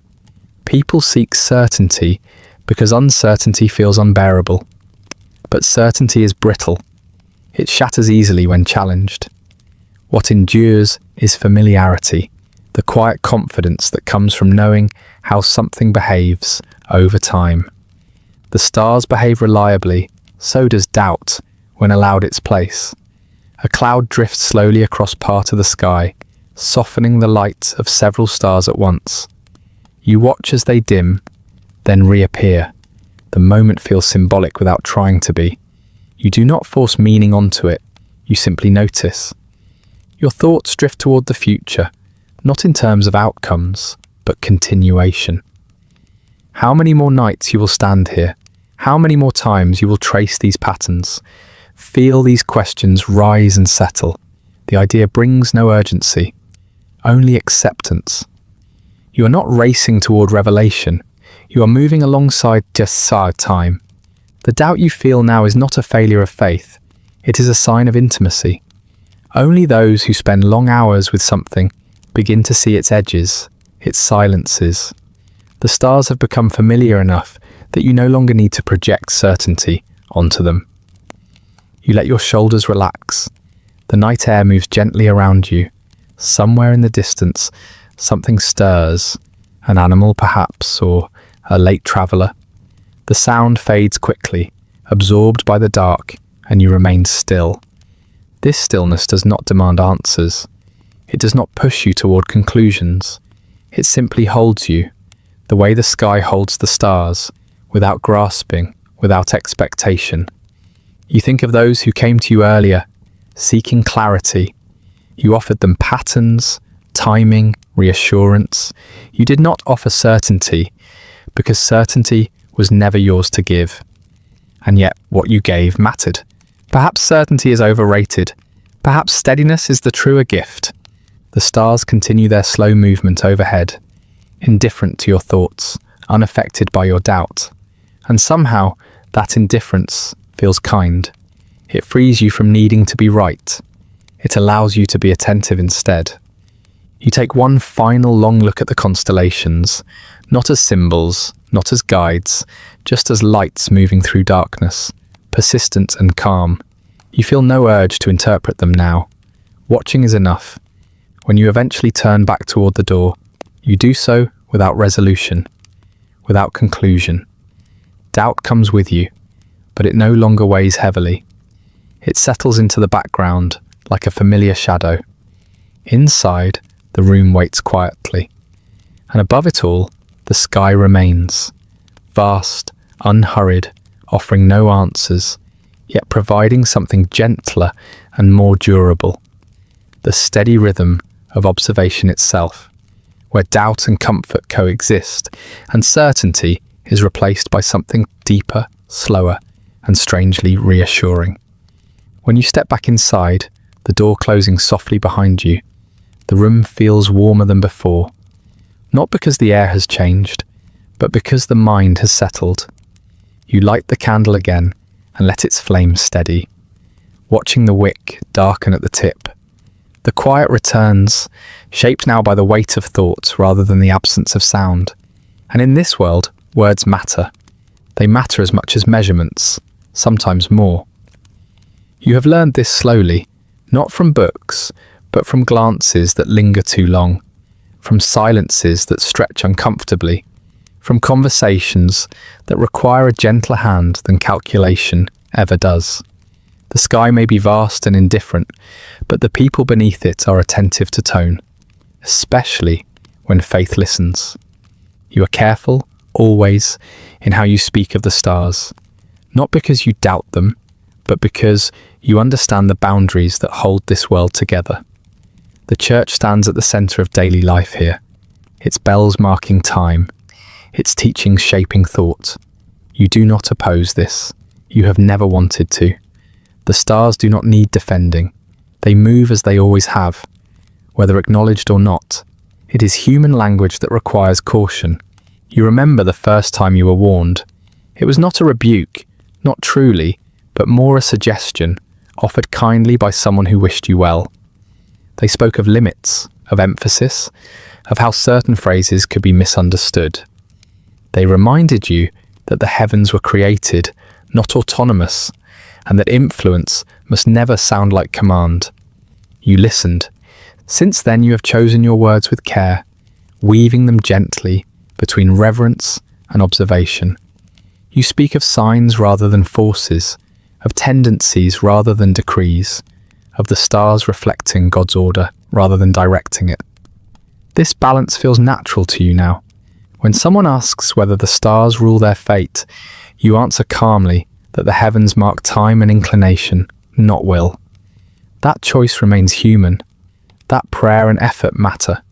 This reassures some, frustrates others, and you accept both reactions without resistance. The candle flickers, responding to a subtle draft.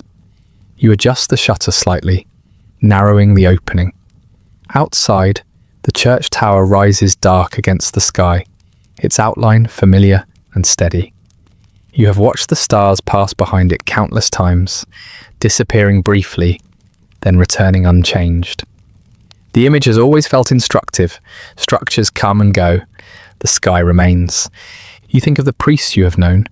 Some are curious, asking quietly about eclipses or planetary conjunctions. Others prefer not to ask at all, content to let mystery remain unexamined.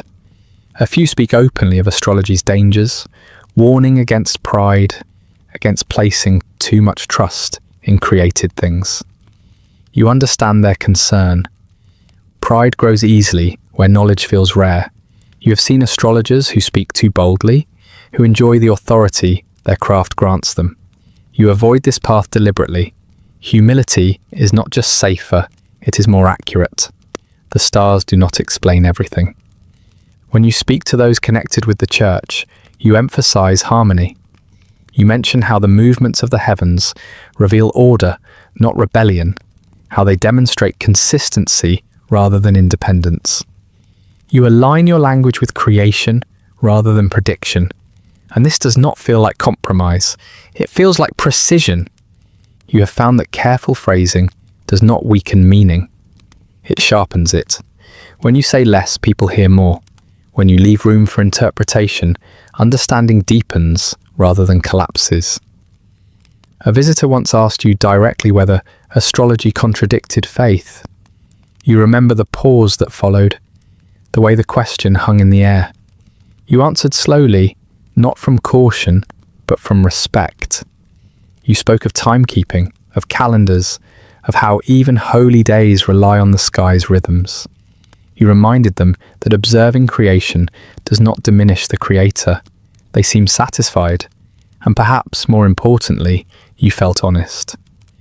This balance extends into every reading. You never speak of inevitability. You never suggest the stars override conscience or prayer. You frame them as indicators, not authorities.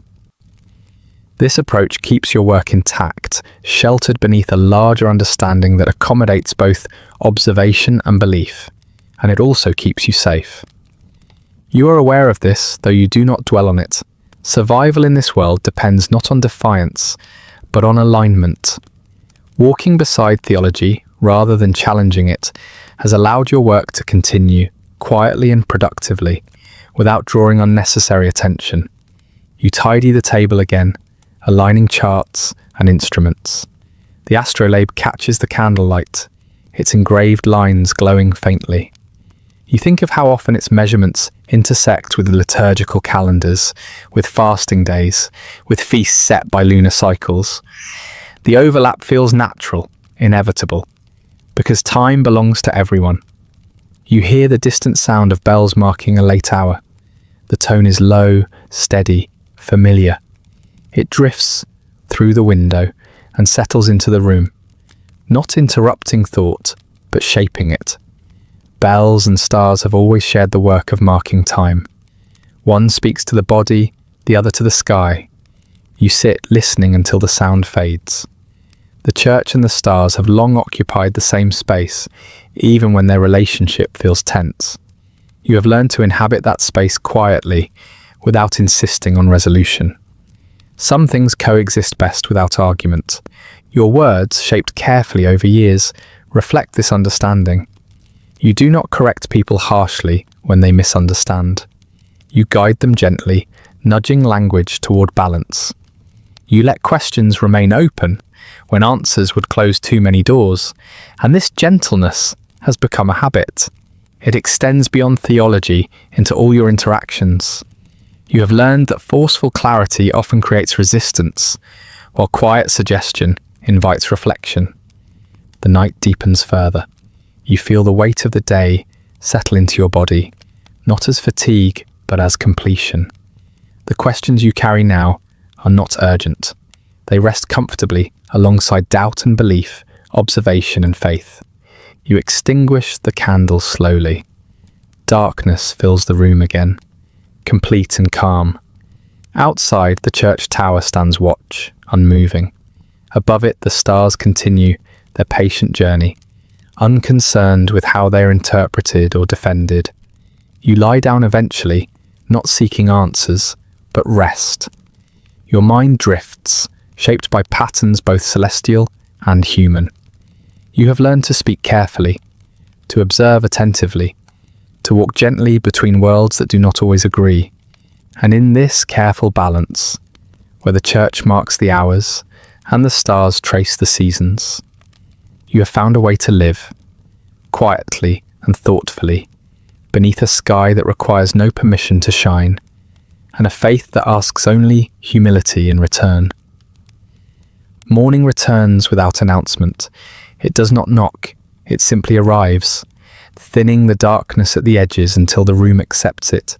You wake before the town remembers itself, not startled, just ready. The air feels lighter than it did at night, carrying the promise of ordinary concerns. You sit up slowly, letting the body find its balance, and for a moment you remain still, listening to the building breathe. By the time the first visitor arrives, the light has settled into a soft, workable shape. They sit across from you with hands folded, eyes alert, posture careful. They have come prepared to listen, yet already they are deciding which parts they will keep. You recognize this instinct immediately. You have seen it countless times, though it never loses its quiet fascination, and you begin, as you always do, with calm attention. The chart forms beneath your hands, lines drawn with steady confidence, symbols placed where they belong. As you speak, you notice the small changes in the visitor's expression. A slight lift of the eyebrows when you mention opportunity, a tightening around the mouth when you speak of delay. Their breathing shifts, responding not to everything you say, but to what they want to hear. You do not resent this. It feels deeply human. You explain a tension in the chart, a conflict between influences that suggests caution. You describe a period when effort may meet resistance. You speak gently, offering context and balance. They nod politely, but their attention drifts. The words slide past them, unanchored, until you mention a favourable aspect. Something about growth, or harmony, or eventual ease that the change is immediate. Their posture straightens, their gaze sharpens. That sentence lands, anchors, settles in. You see it take root, and you know that later, when they recount the reading to someone else, this will be what remains.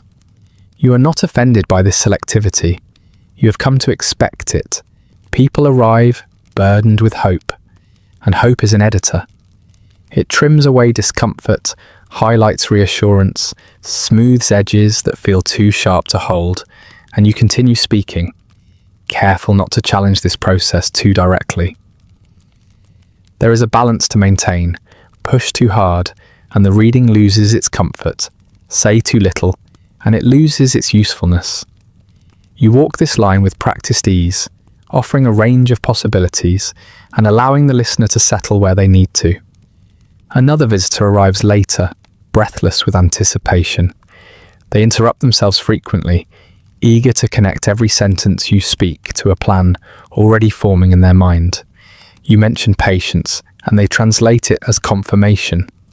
You speak of gradual progress, and they hear inevitability. You smile inwardly, because the heavens, you have learned, are remarkably flexible in the hands of hope.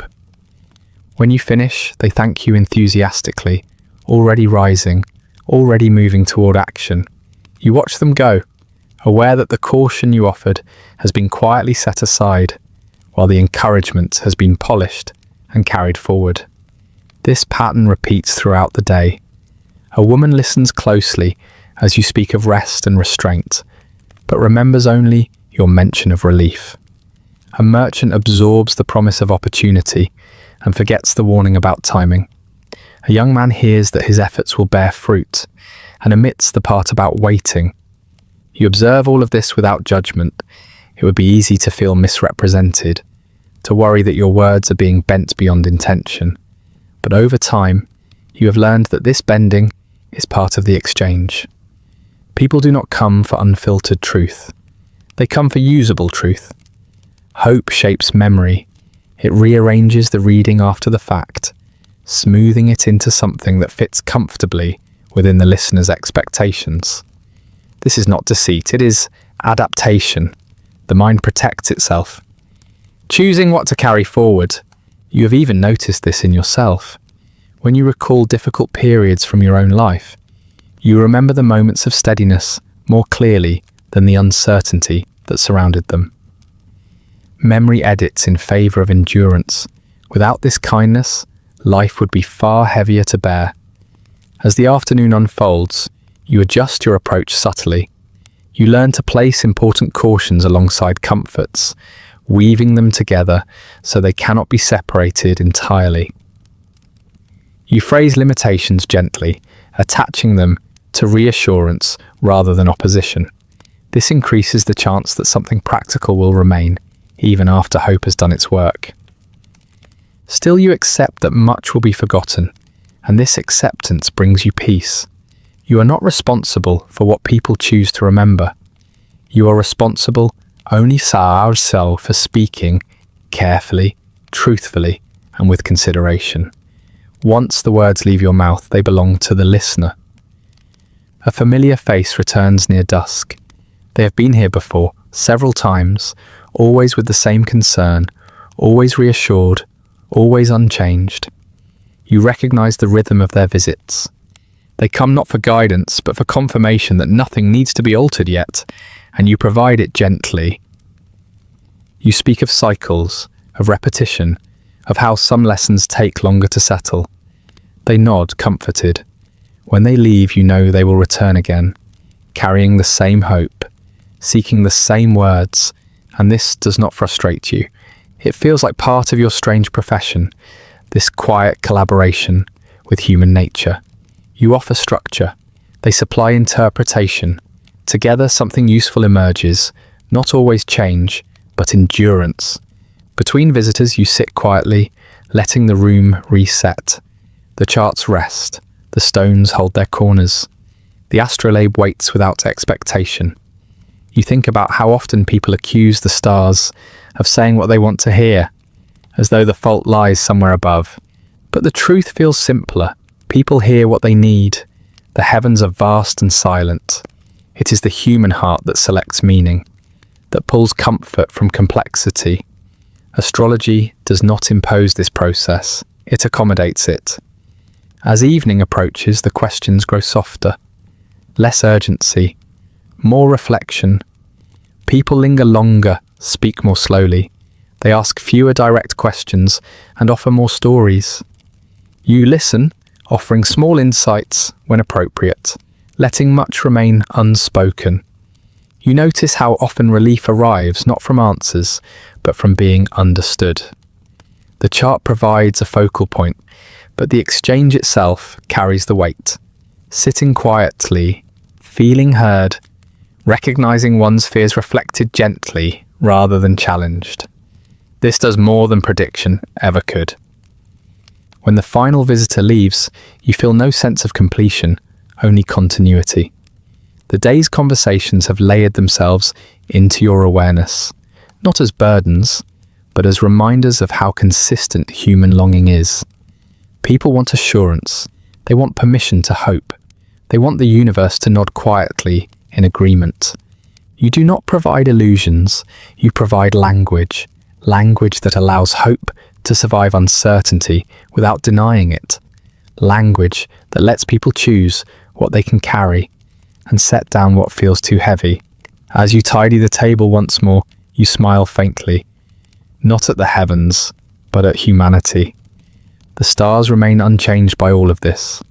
They neither confirm nor deny the stories told about them. And yet, through careful observation and thoughtful words, they become mirrors in which people glimpse the version of themselves they are most ready to accept. This, you think, may be the strangest part of your work. Not that people look to the sky for answers, but that the sky, silent and indifferent, becomes gentle enough to hold human hope, edited and reshaped, until it feels bearable again. Time does not announce itself as it moves through you. It settles quietly, the way dust gathers on shelves or moss finds stone. You notice it not in years or milestones, but in the way your hands know where to reach without looking, in how the sky feels familiar even when it surprises you, as the seasons turn one into the next without asking your permission. Spring returns smelling of damp earth and restless beginnings. Summer follows, heavy with light and long days that stretch your patience as much as your working hours. Autumn arrives softly, carrying harvest worries and the first real chill. Winter closes in last, quiet and reflective, its nights long enough to remind you why the stars once mattered so deeply to those who feared the dark. You do not mark these changes with celebration. You mark them with charts. Each season brings its own tables from the shelf, pages that feel almost alive beneath your fingers. You know where the ink has faded slightly, where corrections were made years ago, where a younger hand once hesitated before committing to a number. You revise carefully, adjusting values, refining margins, correcting small errors revealed only through long familiarity, because this work never truly ends. Eclipses return on schedules too slow to feel dramatic, yet too precise to ignore. You remember the first one you watched with others gathered nearby, voices hushed, eyes lifted. Fear had passed through the crowd then, a ripple of unease. Now, when the moon begins its measured crossing, you observe calmly, noting the hour, the shadow's edge, the way light changes its character, and you write it down, not because it is rare, but because it is reliable. Comets arrive less politely. They do not keep to tidy expectations. They announce themselves with whispers at first. A traveller mentions an unusual light. A scholar sends word from far away. When you finally see one yourself, it feels like meeting an old rumour made real. The sky, usually so orderly, has allowed something unruly to pass through. People come to you in clusters after that. They ask what it means. They ask whether it signals war, illness, change. You listen, then explain what is known and what is not. You speak of cycles longer than memory, of appearances recorded centuries apart. You remind them that surprise does not always equal danger, and when the comet fades eventually, life continues. You revise your tables again. The revisions grow subtler over time, less dramatic correction, more quiet adjustment. A fraction altered here, a note added there. These changes would go unnoticed by anyone unfamiliar with the work. To you, they feel significant. Your life begins to arrange itself around these patterns. You no longer remember specific days clearly. Instead, you remember alignments. The year a certain conjunction returned. The winter when Mars lingered longer than expected. The summer when the moon's behaviour felt particularly erratic. Events blur, but patterns endure. You notice this shift without resistance. It feels natural. Memory adapts to what matters most. For you, repetition has become more meaningful than novelty. Your body changes alongside the charts. The stiffness arrives more readily now, settling into your joints on cold mornings. Your eyes tire faster in low light. You adjust by working earlier in the day, resting when your hands begin to shake. These accommodations do not feel like loss. They feel like alignment, and you are learning to read yourself the way you read the sky. People change too. Some visitors stop coming. Others appear in their place, younger, carrying familiar worries in different bodies. A child once brought by a parent now arrives alone, asking similar questions with a deeper voice. You recognize them immediately, not by face but by rhythm. The questions remain consistent. When is the right time? Why does this keep happening? Will this pass? You answer with the same calm care you always have, though the words shift slightly, shaped by experience. You notice how often you rely on phrases that did not exist for you years ago. They come from practice, not theory. They sound less certain, but more grounded. You speak more often of patience, of cycles completing themselves, of how waiting can be a form of participation rather than delay, and the charts support this language. They always have. You remember tables you once trusted completely that you now approach with caution, not because they are wrong, but because you understand their limitations more clearly. Precision does not guarantee relevance. Context matters, and you adjust accordingly. This flexibility keeps the work alive. Outside your window, buildings change slowly. Repairs are made, roofs replaced, stones shifted. The town alters its shape without ever feeling unfamiliar. The sky mirrors this. It is the same, yet never identical.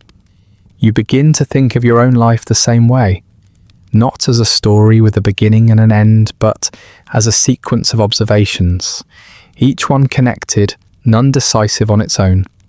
Meaning emerges through accumulation, and you find comfort in this. It removes pressure. You no longer feel the need to remember everything or understand it immediately. Understanding unfolds gradually, through repetition, through attention given over time. One evening, while reviewing old charts, you notice how many hands have contributed to them. Some you recognize as your own from years past, others belong to teachers long gone, their marks still legible, their choices still influential. You trace these lines gently, feeling a quiet connection across time. This knowledge did not belong to any one person. It moved, slowly and carefully, from hand to hand. You are simply one more link, and this thought brings no sadness. It brings relief. The sky does not require permanence. It requires continuity. And continuity is built through patterns, repeated faithfully, even as individuals pass through. As another year closes itself quietly, you adjust your tables once more.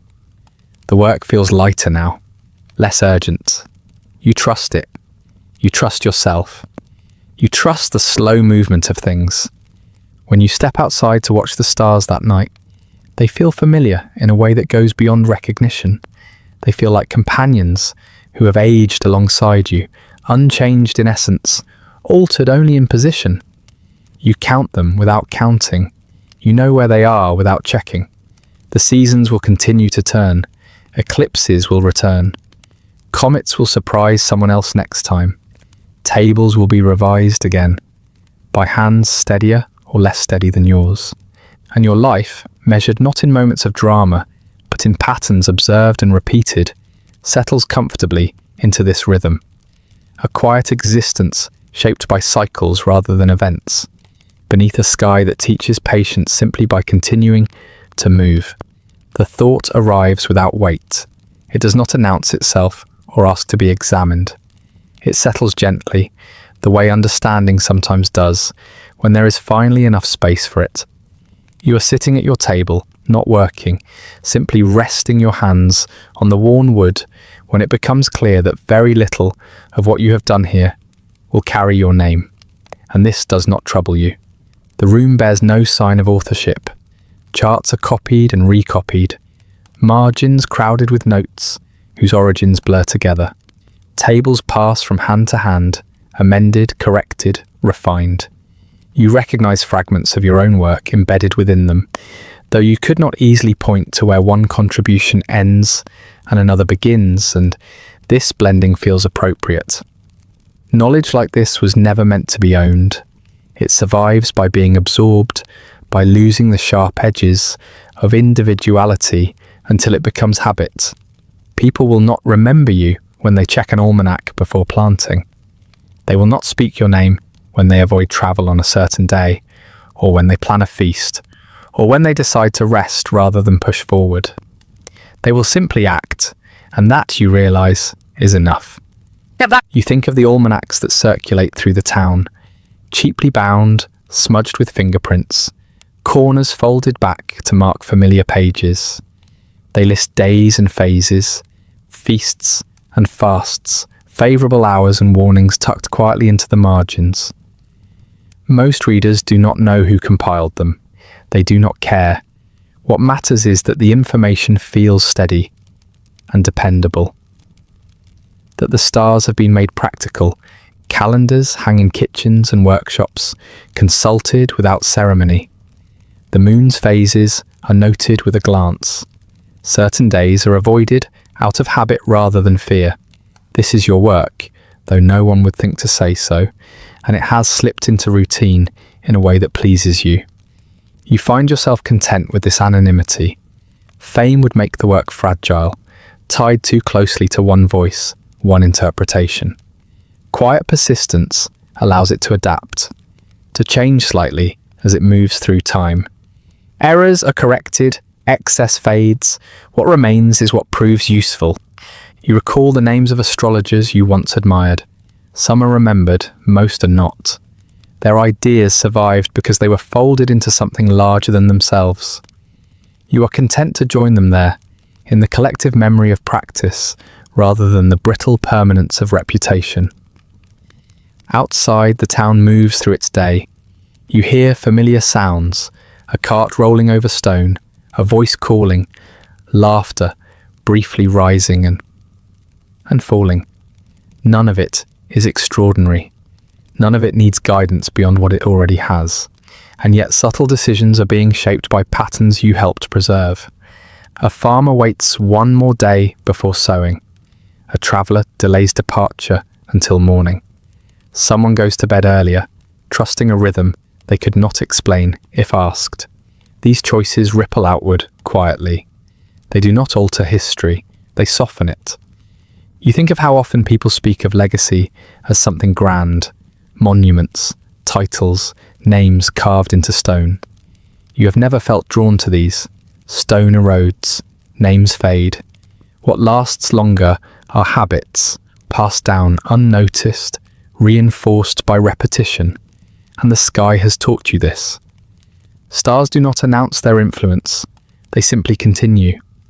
Their constancy allows others to organize themselves around them. In time, the organization becomes invisible, assumed, and your work has followed the same path. You no longer feel the urge to add more than necessary. Your corrections are lighter now, your notes briefer. You trust that future hands will adjust what needs adjusting. They always have, and the idea brings a sense of relief. Responsibility eases when it is shared across generations. You are not holding the sky together. You are only passing along a way of looking at it, and in the evenings, when you step outside and glance upward, this understanding settles into your body like warmth. You are part of a long conversation that never requires you to speak loudly. Observation is enough, Attention is enough. The rest will carry itself forward. You think of children learning the calendar without knowing why certain days feel different. You think of physicians timing treatments, of priests marking feasts, of labourers pacing their work. All of this moves beneath the stars, shaped gently by patterns that outlast individual memory. Your name will dissolve into this movement, and you welcome that. There is something freeing about contributing without claiming. It allows the work to breathe, to change, to remain relevant long after the circumstances of its creation have vanished. You return to the table and pick up a familiar manuscript. The ink has faded slightly. The paper smells of age. You recognize handwriting that is not yours, and realize that, to someone else, your own marks will look just as anonymous. This thought does not sadden you. It feels right. You add a small note in the margin, not a correction, just an observation. Something future readers may find useful, or may ignore. Either way, it will become part of the texture of the page. The candle burns steadily. You watch the flame, noting how it consumes itself quietly, giving light without concern for how it is perceived. When it grows short, you replace it without ceremony. The room does not notice the change, and legacy works the same way. One presence fades, another takes its place. The light continues. As night deepens, you rest. Your body settles more easily now, accustomed to its limits. You do not fight this. You have learned to move with time rather than against it. The same patience you once applied to charts now shapes how you inhabit your days. When sleep comes, it arrives gently. Your thoughts drift not toward the future, but toward continuity, toward the steady repetition of actions that will continue whether or not you are there to perform them. The stars will rise, people will look up or not and still be guided by their presence. Calendars will be checked, hours will be chosen, rest will be taken when needed. Your work will be there, folded invisibly into all of it. And in that quiet persistence, you find a kind of peace, deeper than recognition. A sense that your life, measured not by how loudly it was remembered, but by how seamlessly it was absorbed, has aligned itself with the very thing you have spent so long observing. A sky that leaves no signature, yet shapes everything beneath it. Your hands move more slowly now. You notice it not with alarm, but with curiosity. The quill pauses a fraction longer before touching parchment. Fingers take their time finding the familiar edges of instruments. Nothing is lost, only softened, like stone worn smooth by water. The body has learned patience in its own way. You sit near the window more often than before, not because the work has ended, but because it no longer demands urgency. Light enters the room gently, resting where it pleases. Dust drifts lazily through it, unbothered by schedules or charts. You watch this without thought, letting stillness do what effort once did. Outside, the town continues. Footsteps pass, voices rise and fall. Someone laughs, someone argues briefly, then stops. Life moves with the same quiet persistence it always has, adjusting itself without asking your opinion. You feel no need to intervene. When you do return to the table, the motions are deliberate and unhurried. You no longer correct every small inconsistency. Some things are left as they are, not out of neglect, but trust. The work has reached a point where it can carry itself. It has learned how to breathe without constant guidance, and this realization settles into you comfortably.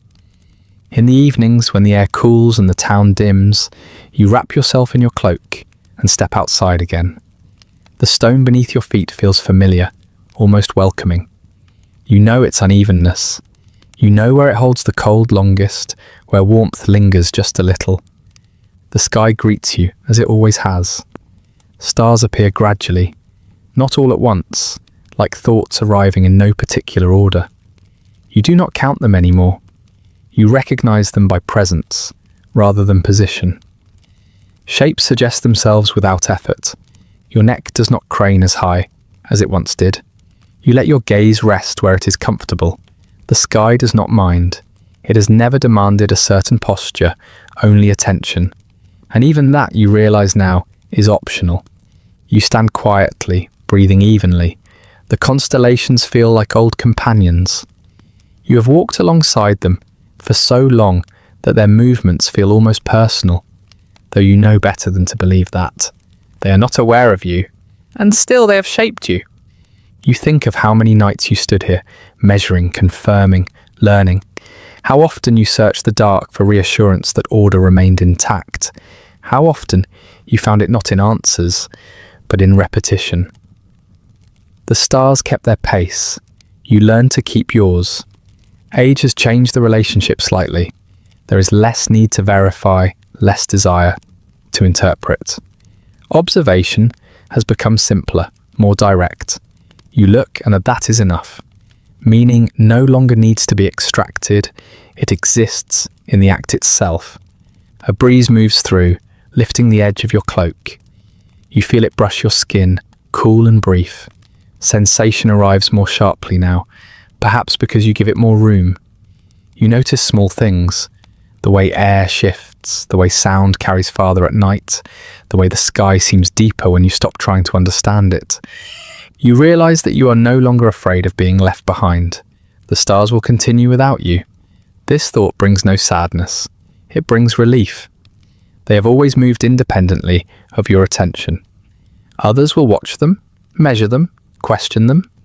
Some will misunderstand, some will find comfort, some will build new systems, revise old ones, and this continuity feels right.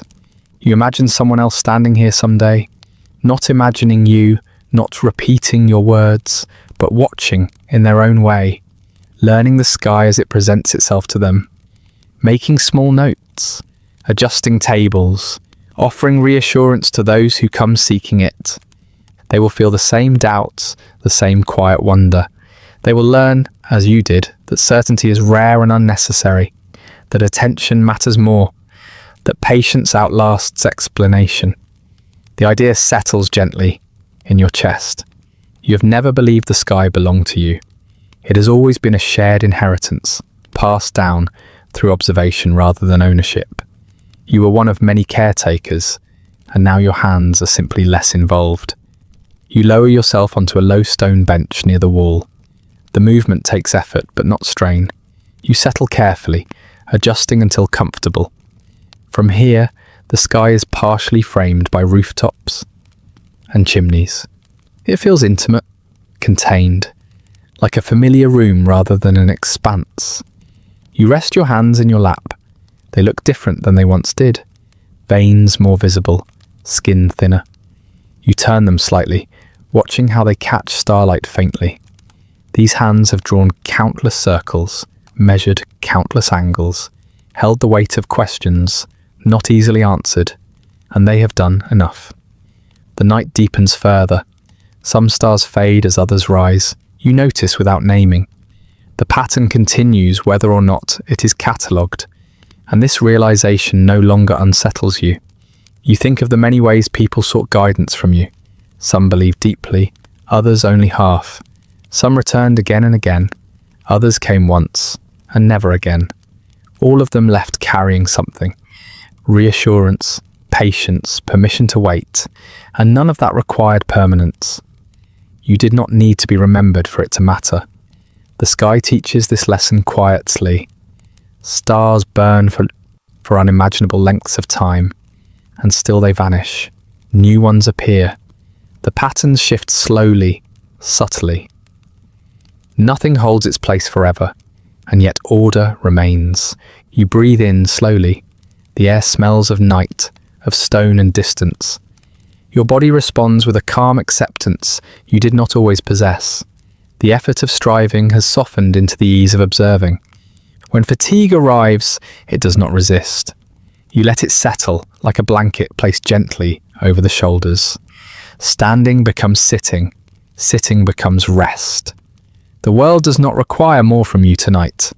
You take one last look upward, not searching, not measuring, simply acknowledging what is there. The stars continue their patient movement, indifferent to beginnings and endings.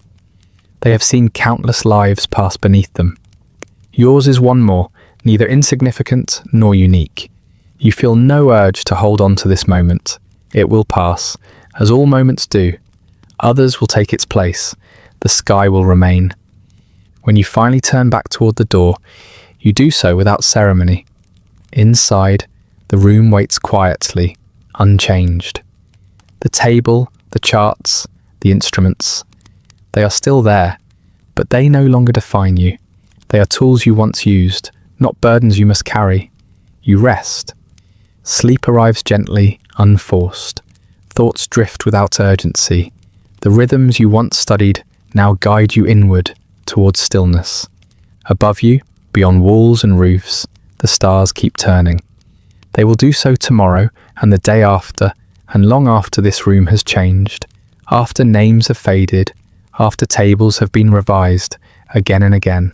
Someone else will look up, someone else will wonder, and the sky, patient as ever, will continue, not waiting, not stopping, simply moving, offering itself quietly to anyone willing to stand beneath it and observe, just as you once did. And that brings us to the end of tonight's story. Feel free to like, subscribe, or leave a comment with another forgotten corner of history you'd like explored next. If you'd like early access to more of these quiet descents into forgotten history, ad-free audio of the episodes, or just want to support the show, there's a link to the Patreon in the description. If you're listening on a podcast app, a rating or review helps more people find their way to these stories. And special thanks to the supporters who make this show possible, including our chroniclers, Andrew S., Rich Davis, and Leslie Schofield. Sleep well.